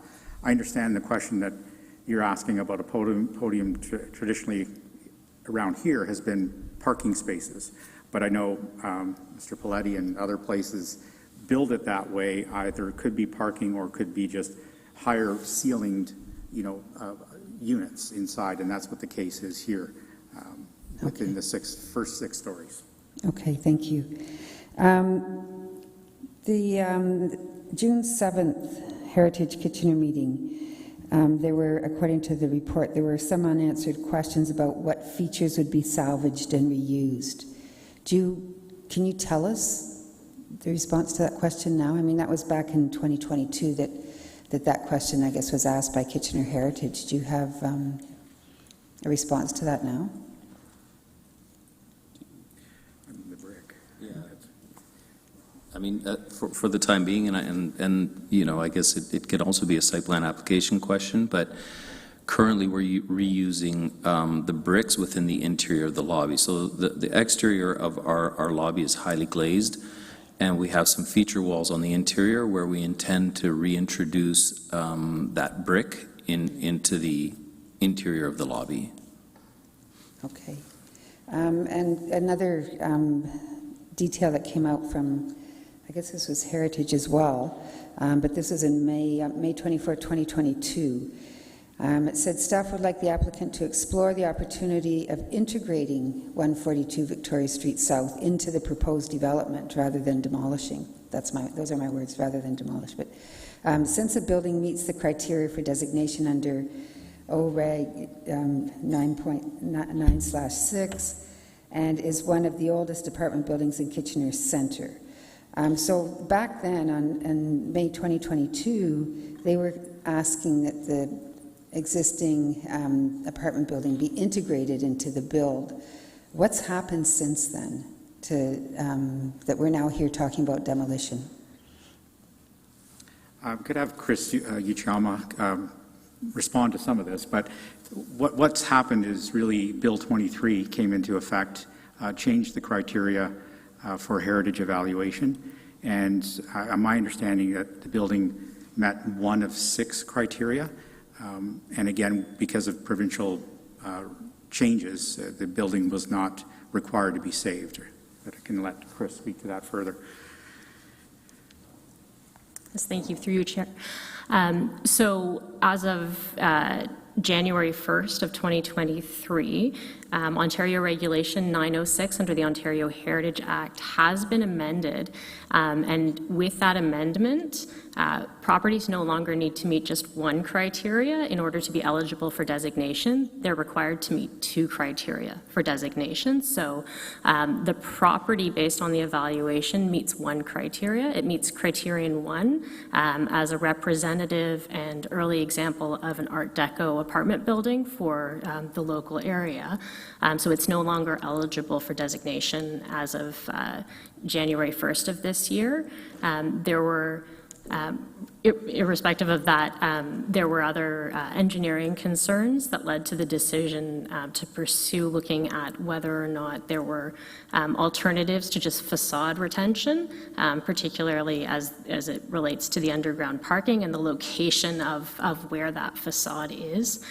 So it was looking like there would have to be either potentially some panelization, deconstruction, and so in working with heritage staff, we came to this solution of using the high resolution image on that on the window, on the glazing, and then still using the salvage of different features on the interior to try and provide that connection between that interior residential lobby space and those features that are being reused, and seeing how that looks on the streetscape with that high resolution photograph.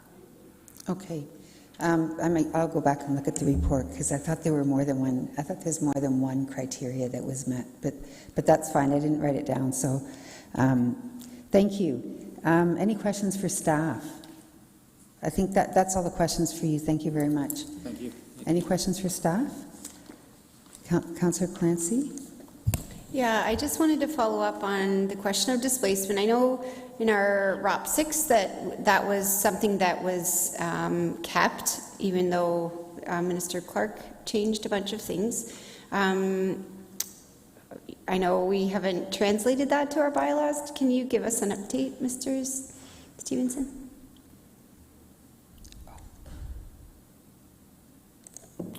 Through you, Chair Chapman. So Council will recall that in January of this year, planning staff were directed to look at rental replacement and displacement toolkits. We have retained a consultant to do a financial analysis on a rental replacement bylaw.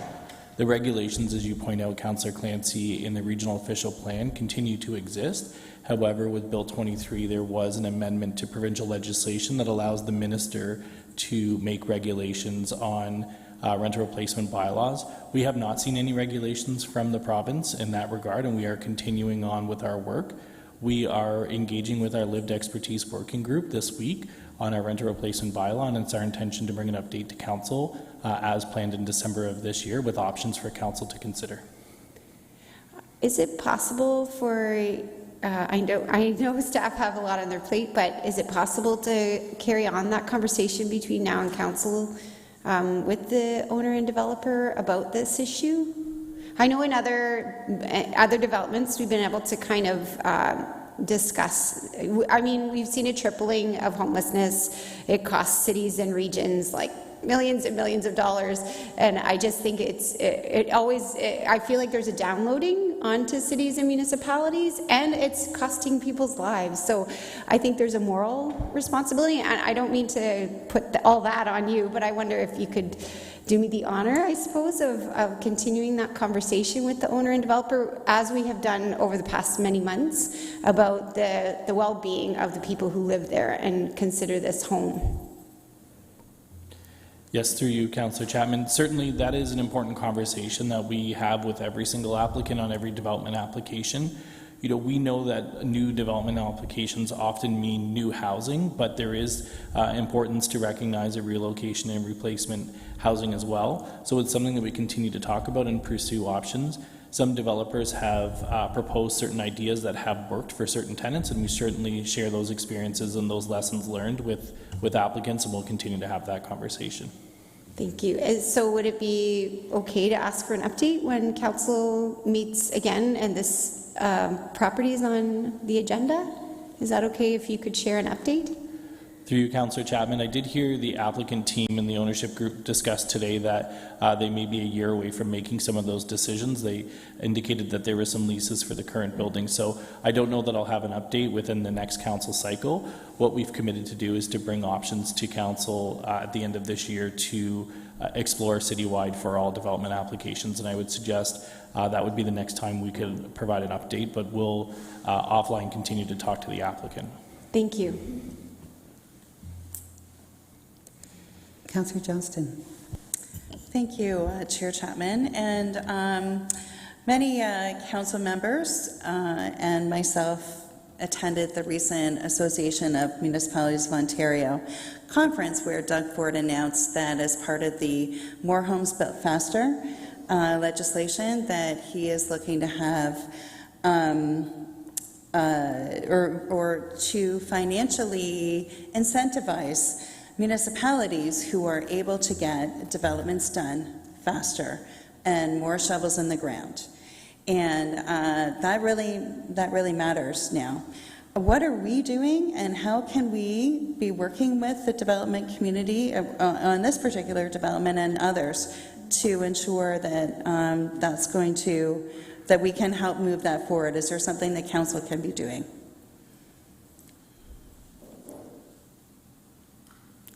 And I didn't ask you this ahead of time, and I apologize. Maybe how do we do something with getting this one done faster?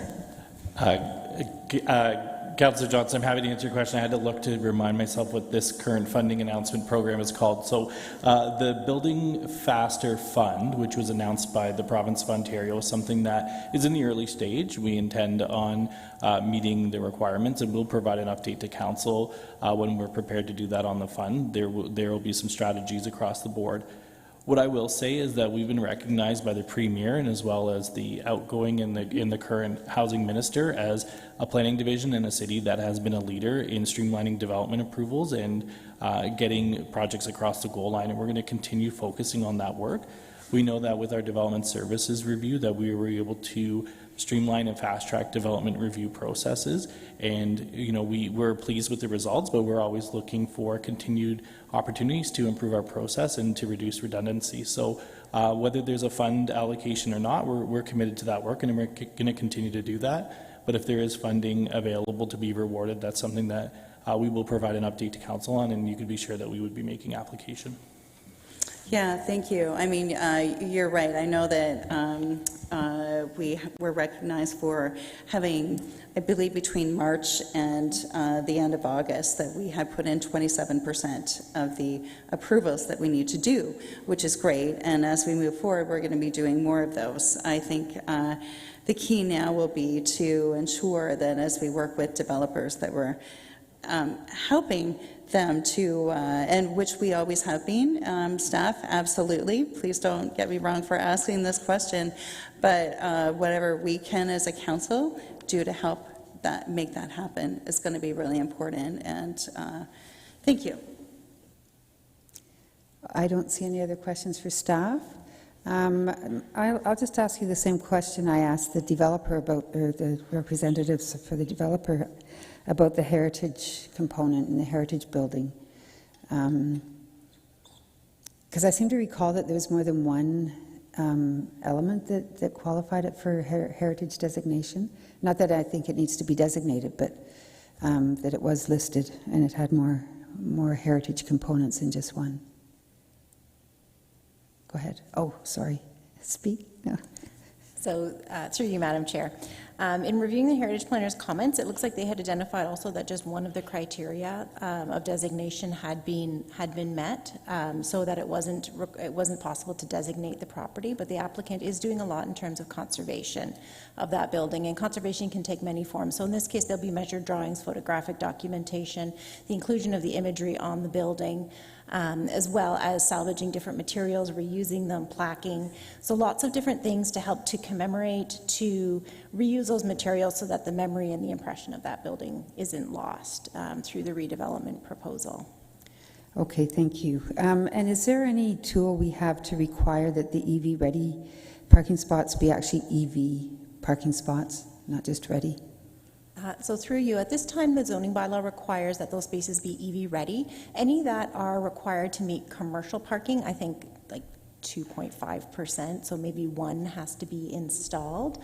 And it's certainly something that we can strongly encourage through the site planning process to get more in place, and as well consideration for bike charging, EV bikes, that sort of thing, whether it's consideration for charging in unit, or I know some bikes have removable bike pack or batteries anyways that people would likely take up to their unit, or charging stations in bike rooms is another consideration, as well as consideration for all different types of bikes, large cargo bikes, that sort of thing, to make space for them in developments like this that are relying very much on cycling network for future residents.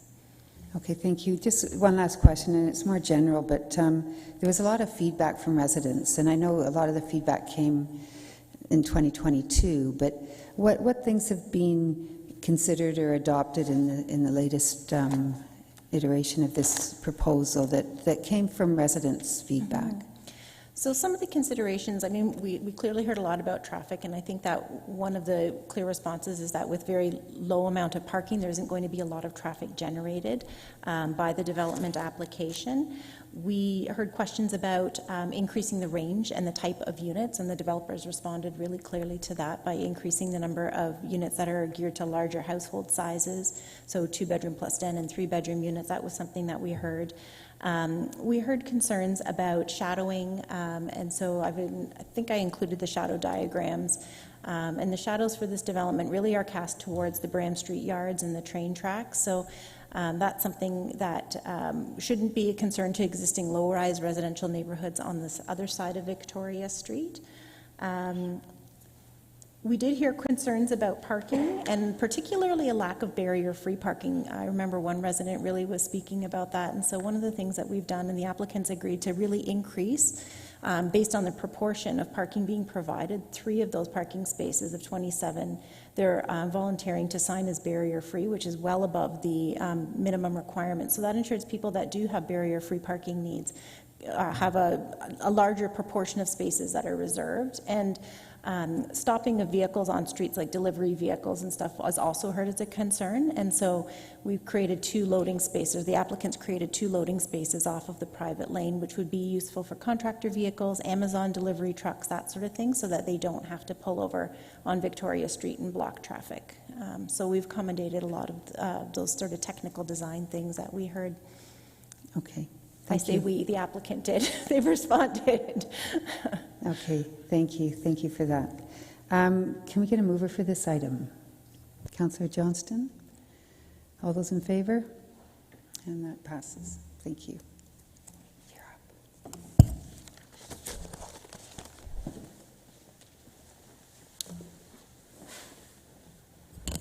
Thank you, Councillor Chapman. To 6.2. Oh, no, you did 6.2.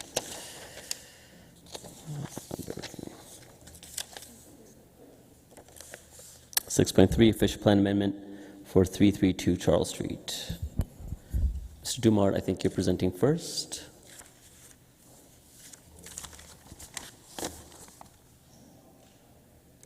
Thank you. Whenever you're ready. Okay, thank you, and good evening. Before you is a zoning bylaw amendment application and official plan amendment application for the subject lands located at 332 Charles Street East, proposing a 17-story mixed-use development. Staff are recommending approval of proposed amendments. The subject lands include the consolidation of 2 properties at 332 Charles Street East, along with the vacant, unaddressed property located directly behind 332 Charles Street East.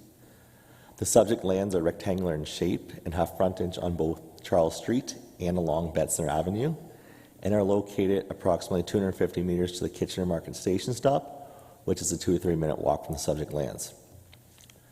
332 Charles Street East is currently developed with a 1-story commercial building and a surface parking area, while the unaddressed parcel of land at the rear of the property is vacant. The lands do not contain any occupied residential units, and the surrounding neighborhood consists of a variety of uses, including commercial buildings, low, medium, and high-rise residential buildings, as well as institutional buildings. The subject lands are located in a major transit station area in the urban structure of the City of Kitchener's official plan and in the region of Waterloo's official plan. And the planned function of major transit station areas is to provide density and developments that will support transit with a mix of residential, office, institutional, and commercial developments. The proposed development represents intensification that will help the city achieve density targets in an MTSA. The proposed development will support a higher density housing option that will make efficient use of existing infrastructure, parks, roads, trails, and transit. The subject lands are currently designated as mixed-use corridor in the King Street East Secondary Plan, and mixed-use corridors provide residential development opportunities together with appropriate commercial and institutional uses. The current land use designation allows for a maximum floor space ratio of 4, and the lands are currently zoned as High Institute mixed-use corridor zone in zoning bylaw 85-1. So the current zoning, it implements the official plan designation and permits multiple dwellings, a wide range of commercial uses, institutional uses, and again, permits a maximum floor space ratio of 4.0, and there is no maximum building height under the City of Kitchener's existing zoning regulations. So to permit the proposed 17-story mixed-use development, the applicant is proposing to add special policy area 12 in the King Street East Secondary Plan to allow for a floor space ratio of 9.8, and proposing to change the zoning on the subject lands by adding special regulation provision 803R and holding provision 108H in zoning bylaw 85-1.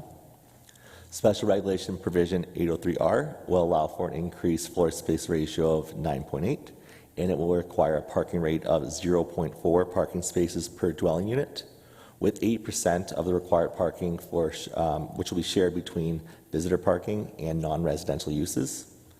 Electrical vehicle parking and bicycle parking will also be required for this application in zoning, and special regulation 803R will require a 4.5 meter ground floor building height to accommodate the commercial space, and it will also regulate building setbacks. Holding provision 108H is required to ensure matters related to urban design, site servicing, and noise are addressed prior to lifting the holding provision, which will be addressed through a future site plan approval process.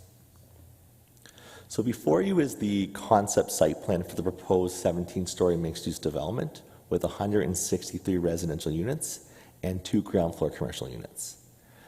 As you'll see, vehicular access is proposed off of Betzner Avenue, while the building's lobby and ground floor commercial units are proposed along Charles Street frontage.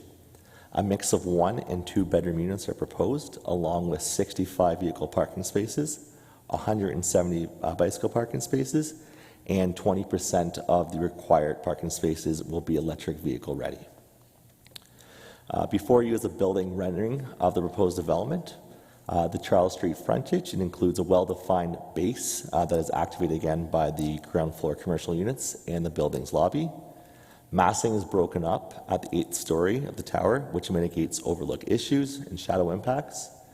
The tower is broken up vertically by variation and the articulation of building materials. And again, the commercial units will have a 4.5 meter tall ground floor, which further enhances the streetscape. So extra attention to high quality urban design that contributes positively to the public realm and streetscape is expected for the subject lands, and it's expected that adequate on-site amenity is provided for future residents. So detailed design will be reviewed through the site plan approval process, and an updated urban design report will be required prior to removal of the holding provision that staff is recommending applied to the subject lands. We have an opportunity here, and that opportunity is to redevelop an underutilized site and increase housing supply in a major transit station area. This development will contribute to meeting the city's intensification target for a major transit station area of 160 people and jobs per hectare, which it currently does not meet, as only 61 people and jobs per hectare are currently present, and that's based on the 2021 Growth Management Report. This development will diversify housing stock and provide additional housing choices in the community and provide a range of unit types. Furthermore, this development will provide for an opportunity to introduce a new, compatible built form to the neighborhood that will help contribute towards a complete community.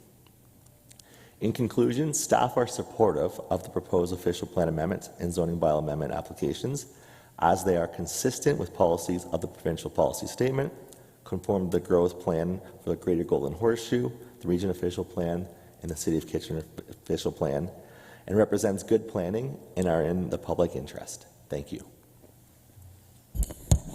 Thank you, Mr. Dumart. So we will hold the questions of staff until after we hear from delegations. First up is Julianne Van Westerholt. Julianne, welcome.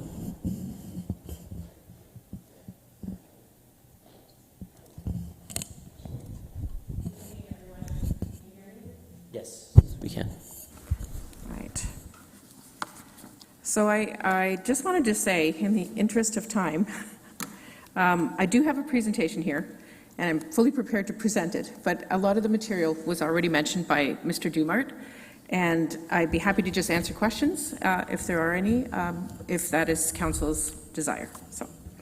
And with me this evening is also Stephen Litt, the applicant, who is also prepared to answer any questions that the committee has. So the choice, I guess, is Council. So. Yeah, I'll go to Councillor Davey. Yeah, certainly. I appreciate you considering our time. We started about an hour late or so. So actually, just same question actually that I put to the previous delegation.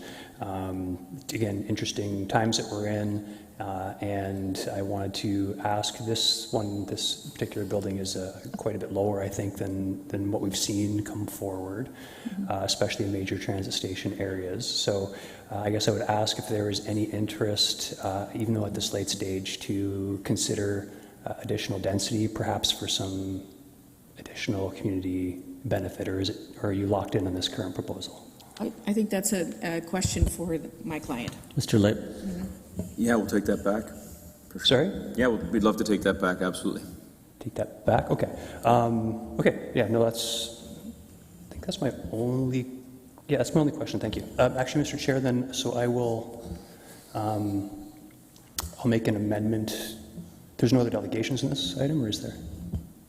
There's no other delegations, no. There are no other delegations, okay. So I'll, unless the ward councillor wants to move it, I would move it and I will make an amendment, but I'll send that off to clerks in a second here. Okay. Would staff need a direction to consult with the applicant regarding? That would be the amendment, okay, all right. Councillor Clancy. Yeah, just curious if there's any sustainability features in how you're building the building. Good question. We like heat pumps. I know those are near and dear to a few folks' heart. It's not really a pioneered technology, but we sort of stuck all the components together, our King Cameo project that I mentioned before, and the intention would be to do the same here, so no natural gas, air source heat pumps as primary heat cooling for the whole complex.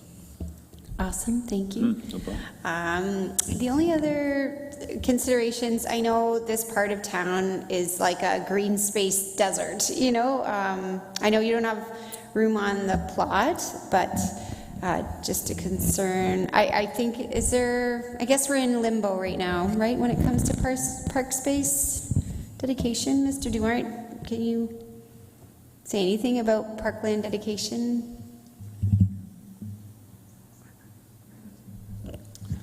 Through the chair, parkland dedication will be required in cash in lieu, and that will be taken through the site plan approval process.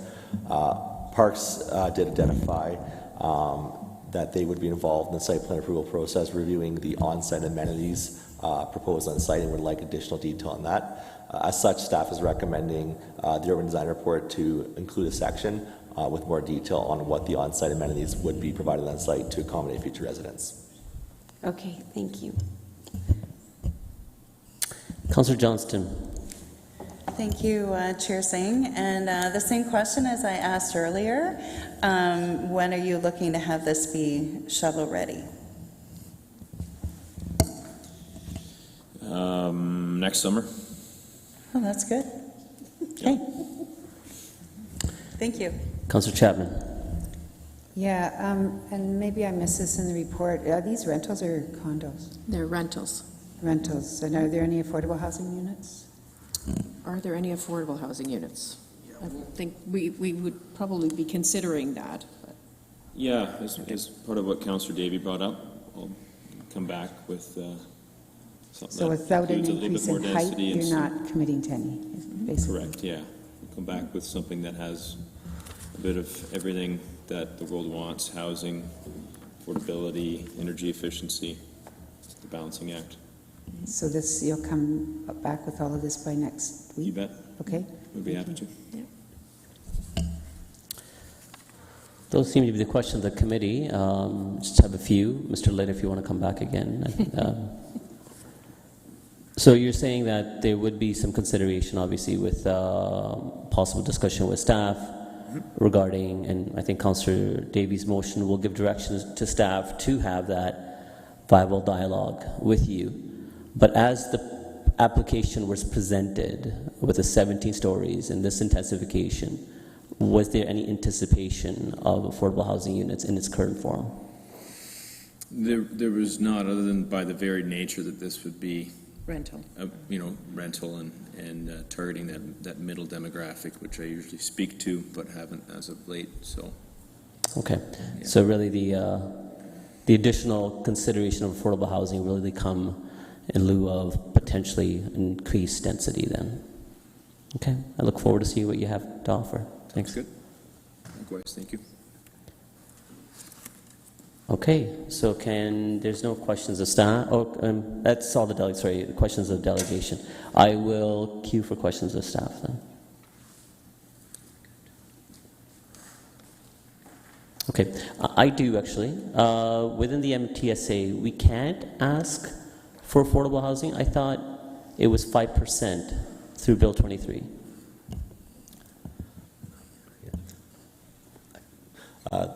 Through the chair, so our current planning toolbox, we don't have the authority yet to ask for that. That work is ongoing, and I believe that will be coming to council this December. Okay, and has there been any discussion with the applicant regarding increased density to date, or? Through the chair, no, there is not. Okay, and do staff see any concern or with that dialogue? Through the chair, we'll work with the applicant to address any concerns that may come up. That may include potential impacts to meeting the tall building guidelines. Any additional units that are added as a result of increase in density, we would have to amend the bylaw to increase the FSR and adjust the parking rate accordingly. In addition to Mr. Dumart's comments, I just want to confirm that there is no bonusing framework and inclusionary zoning is not yet in place, so any negotiations for affordable housing units at this point are in good faith with the developer. Okay. Councillor Davey? So I want to make a comment as well, Mr. Chair, but just on Mr. Stevenson's comment there, is it, because I just quickly wrote the amendment, is it okay if request for community benefit is actually within the motion, or should that be struck? That's why I was trying to get that clarification. Yeah, just wanted that clarification. Through you, Mr. Chair. So if I'm understanding the dialogue back and forth, the motion would be to... Actually, you know what, Mr. Stevens, why don't we just, and thank you, Ms. Anderson, I was going to write it out, but I write like a doctor without having the knowledge of a doctor, so she wrote it out for me. But just take a look if there's any issues.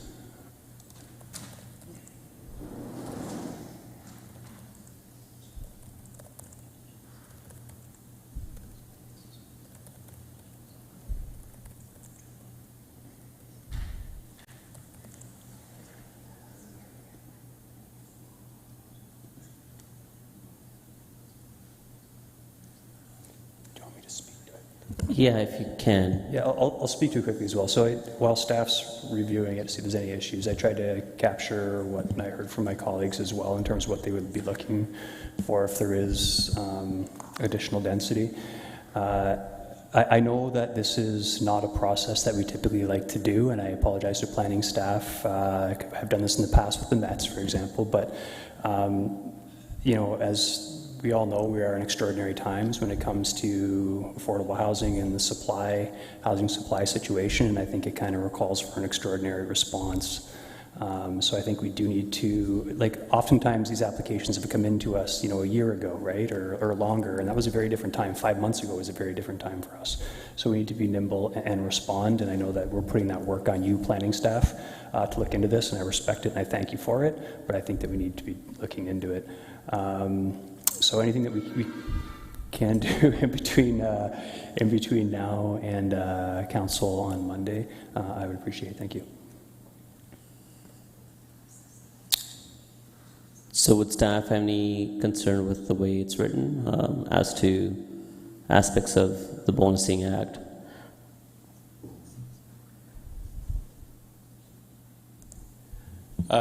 Through you, Chair, in response to your question, we can certainly prepare an update for Council on September 25th with some options, and Council will be able to make consideration at that point. If you do consider a revised bylaw, we will walk you through the proper process for waiving additional notice on that bylaw at that time. And so just so there's no confusion and clarity, and I think that's the essence of intent of Councillor Davey, that this is not in, as a aspect of negotiation or in lieu of the extra density. It's more so giving opportunity to explore options from the perspective of the developer as to what kind of density, increased density that the site can sustain, and on top of our staff to recognize that and see again what overall options may be depending on what the applicant wants to put forward. It's essentially looking to see what else the developer may have in mind, giving that opportunity from now until council.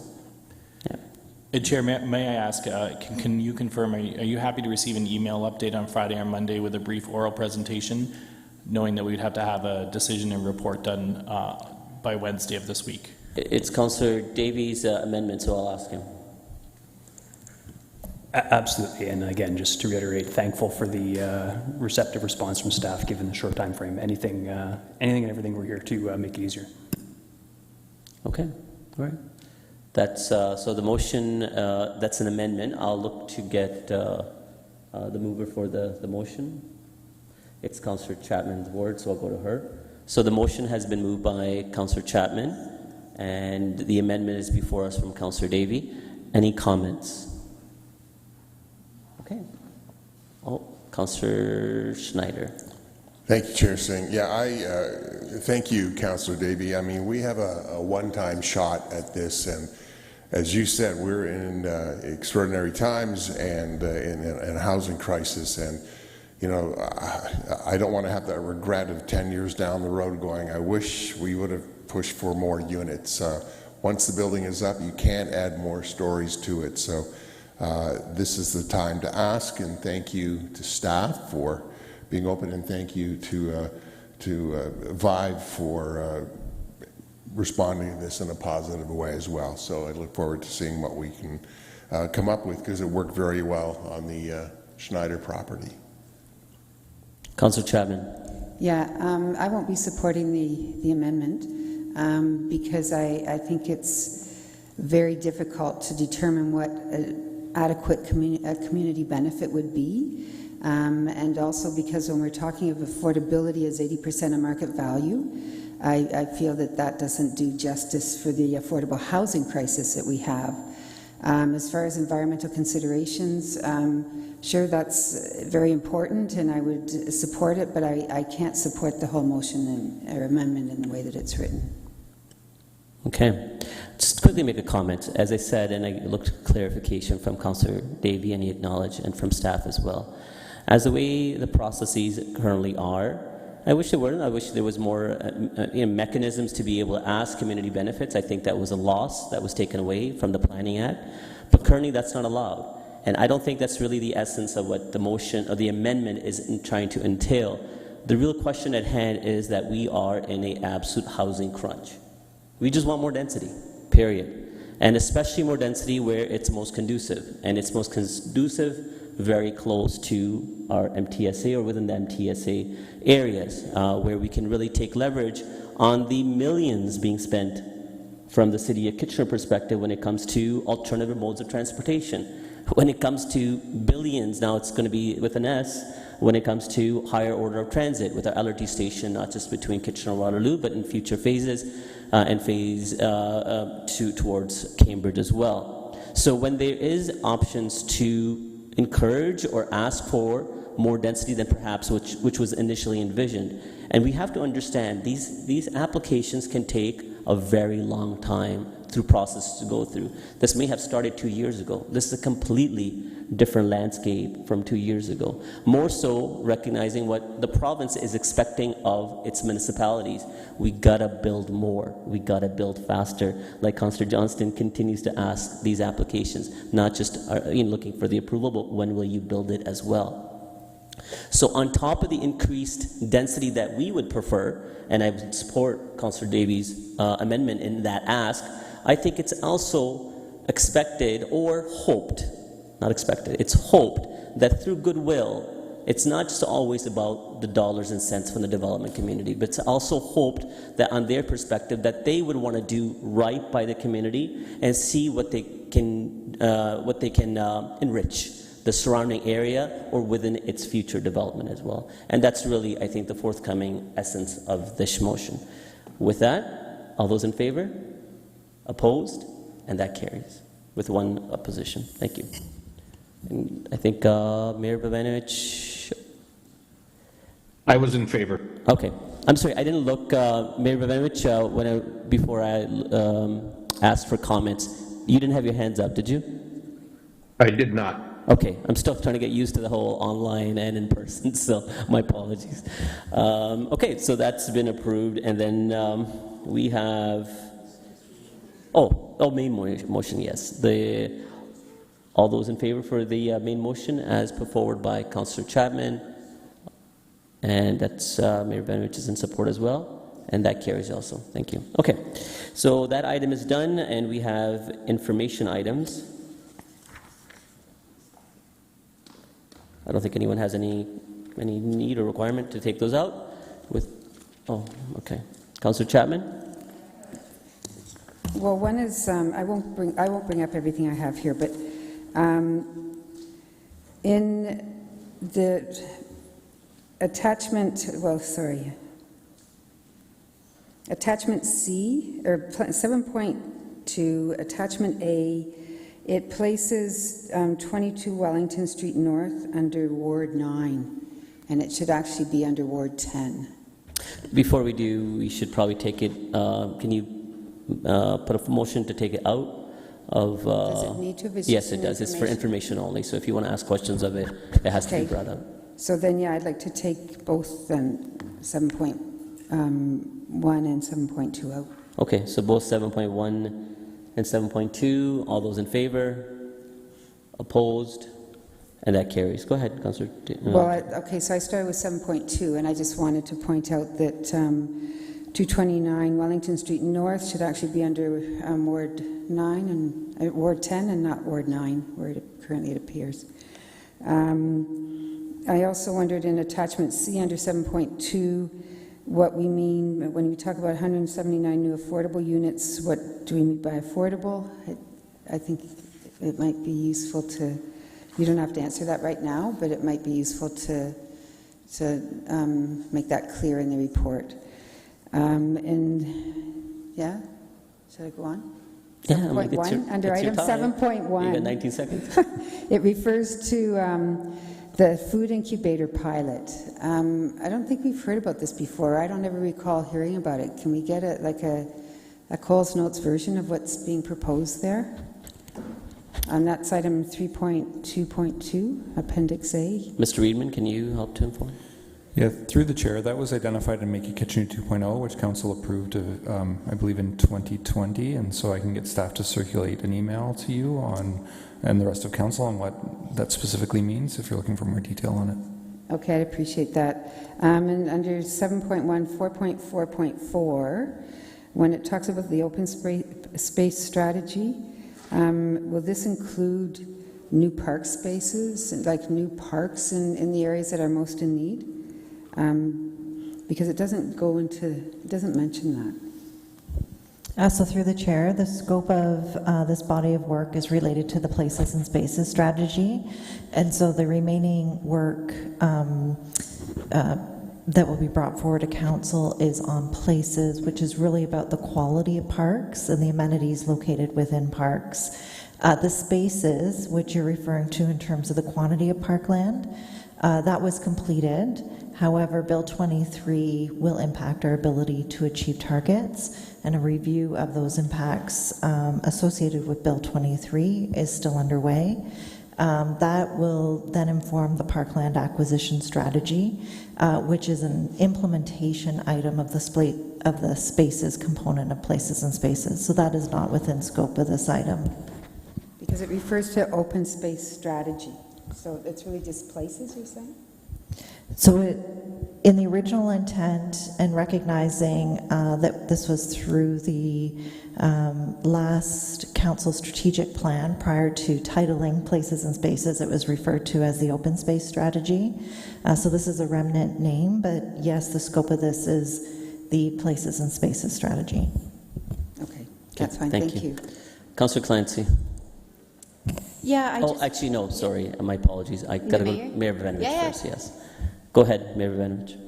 No worries. Thanks so much, Chair Singh. And just very briefly on 7.2, because I do think there's a good news story here, and part of that good news story is the fact that we were beyond where we need to be in terms of approving new projects since we made our housing pledge back a few months ago. And so I think that speaks both to the commitments of our staff, the commitments of council, and the commitments of the local development community in terms of getting these projects approved.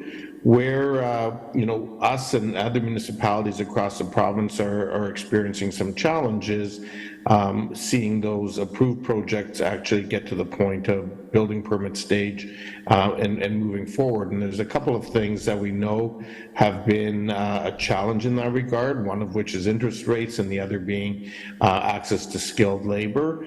That is something that during the recent AMO conference we did some advocacy work on, and work that we continue to do with the federal government on in terms of those being priorities in terms of tackling these issues.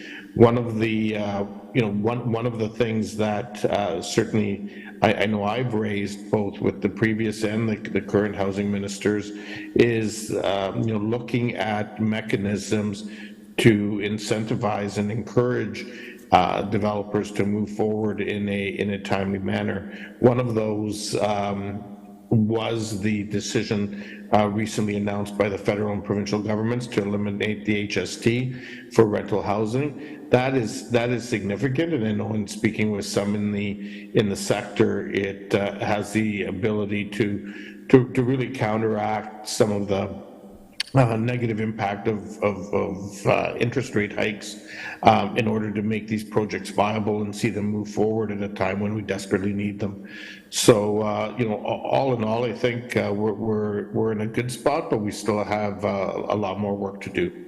So just wanted to make those comments, Mr. Chair. No, it's actually really helpful to receive that in context. Councillor Clancy. Yeah, I just have two questions. There was a comment about appeal period ending on August 22nd. I didn't believe that we could appeal any changes that were made to the regional official plan. Am I wrong? Does that make sense? Or, anyway, maybe we can ask that in an email and you can clarify that comment. And the other part was the OLT appeals. Is there, some of these are new, so what is the usual back and forth? Like, is that typical that we don't know about appeals that come forward, or are those dated appeals? I don't know. Okay. All right, I'll send them along, and then maybe I can get those questions answered later. Just process questions that I was curious about when I was reading the document. But thank you. I appreciate highlighting the success of the work of the department, and so I think that hopefully gets shared broadly. I think sometimes we get a lot of negative feedback from the community, but that's part of our job, I know, but it's nice to celebrate these with these reports, and hopefully that'll get shared widely. Good, I agree. Motion to adjourn the meeting. Councillor Michaud, all in favor? Opposed? That carries. Thank you.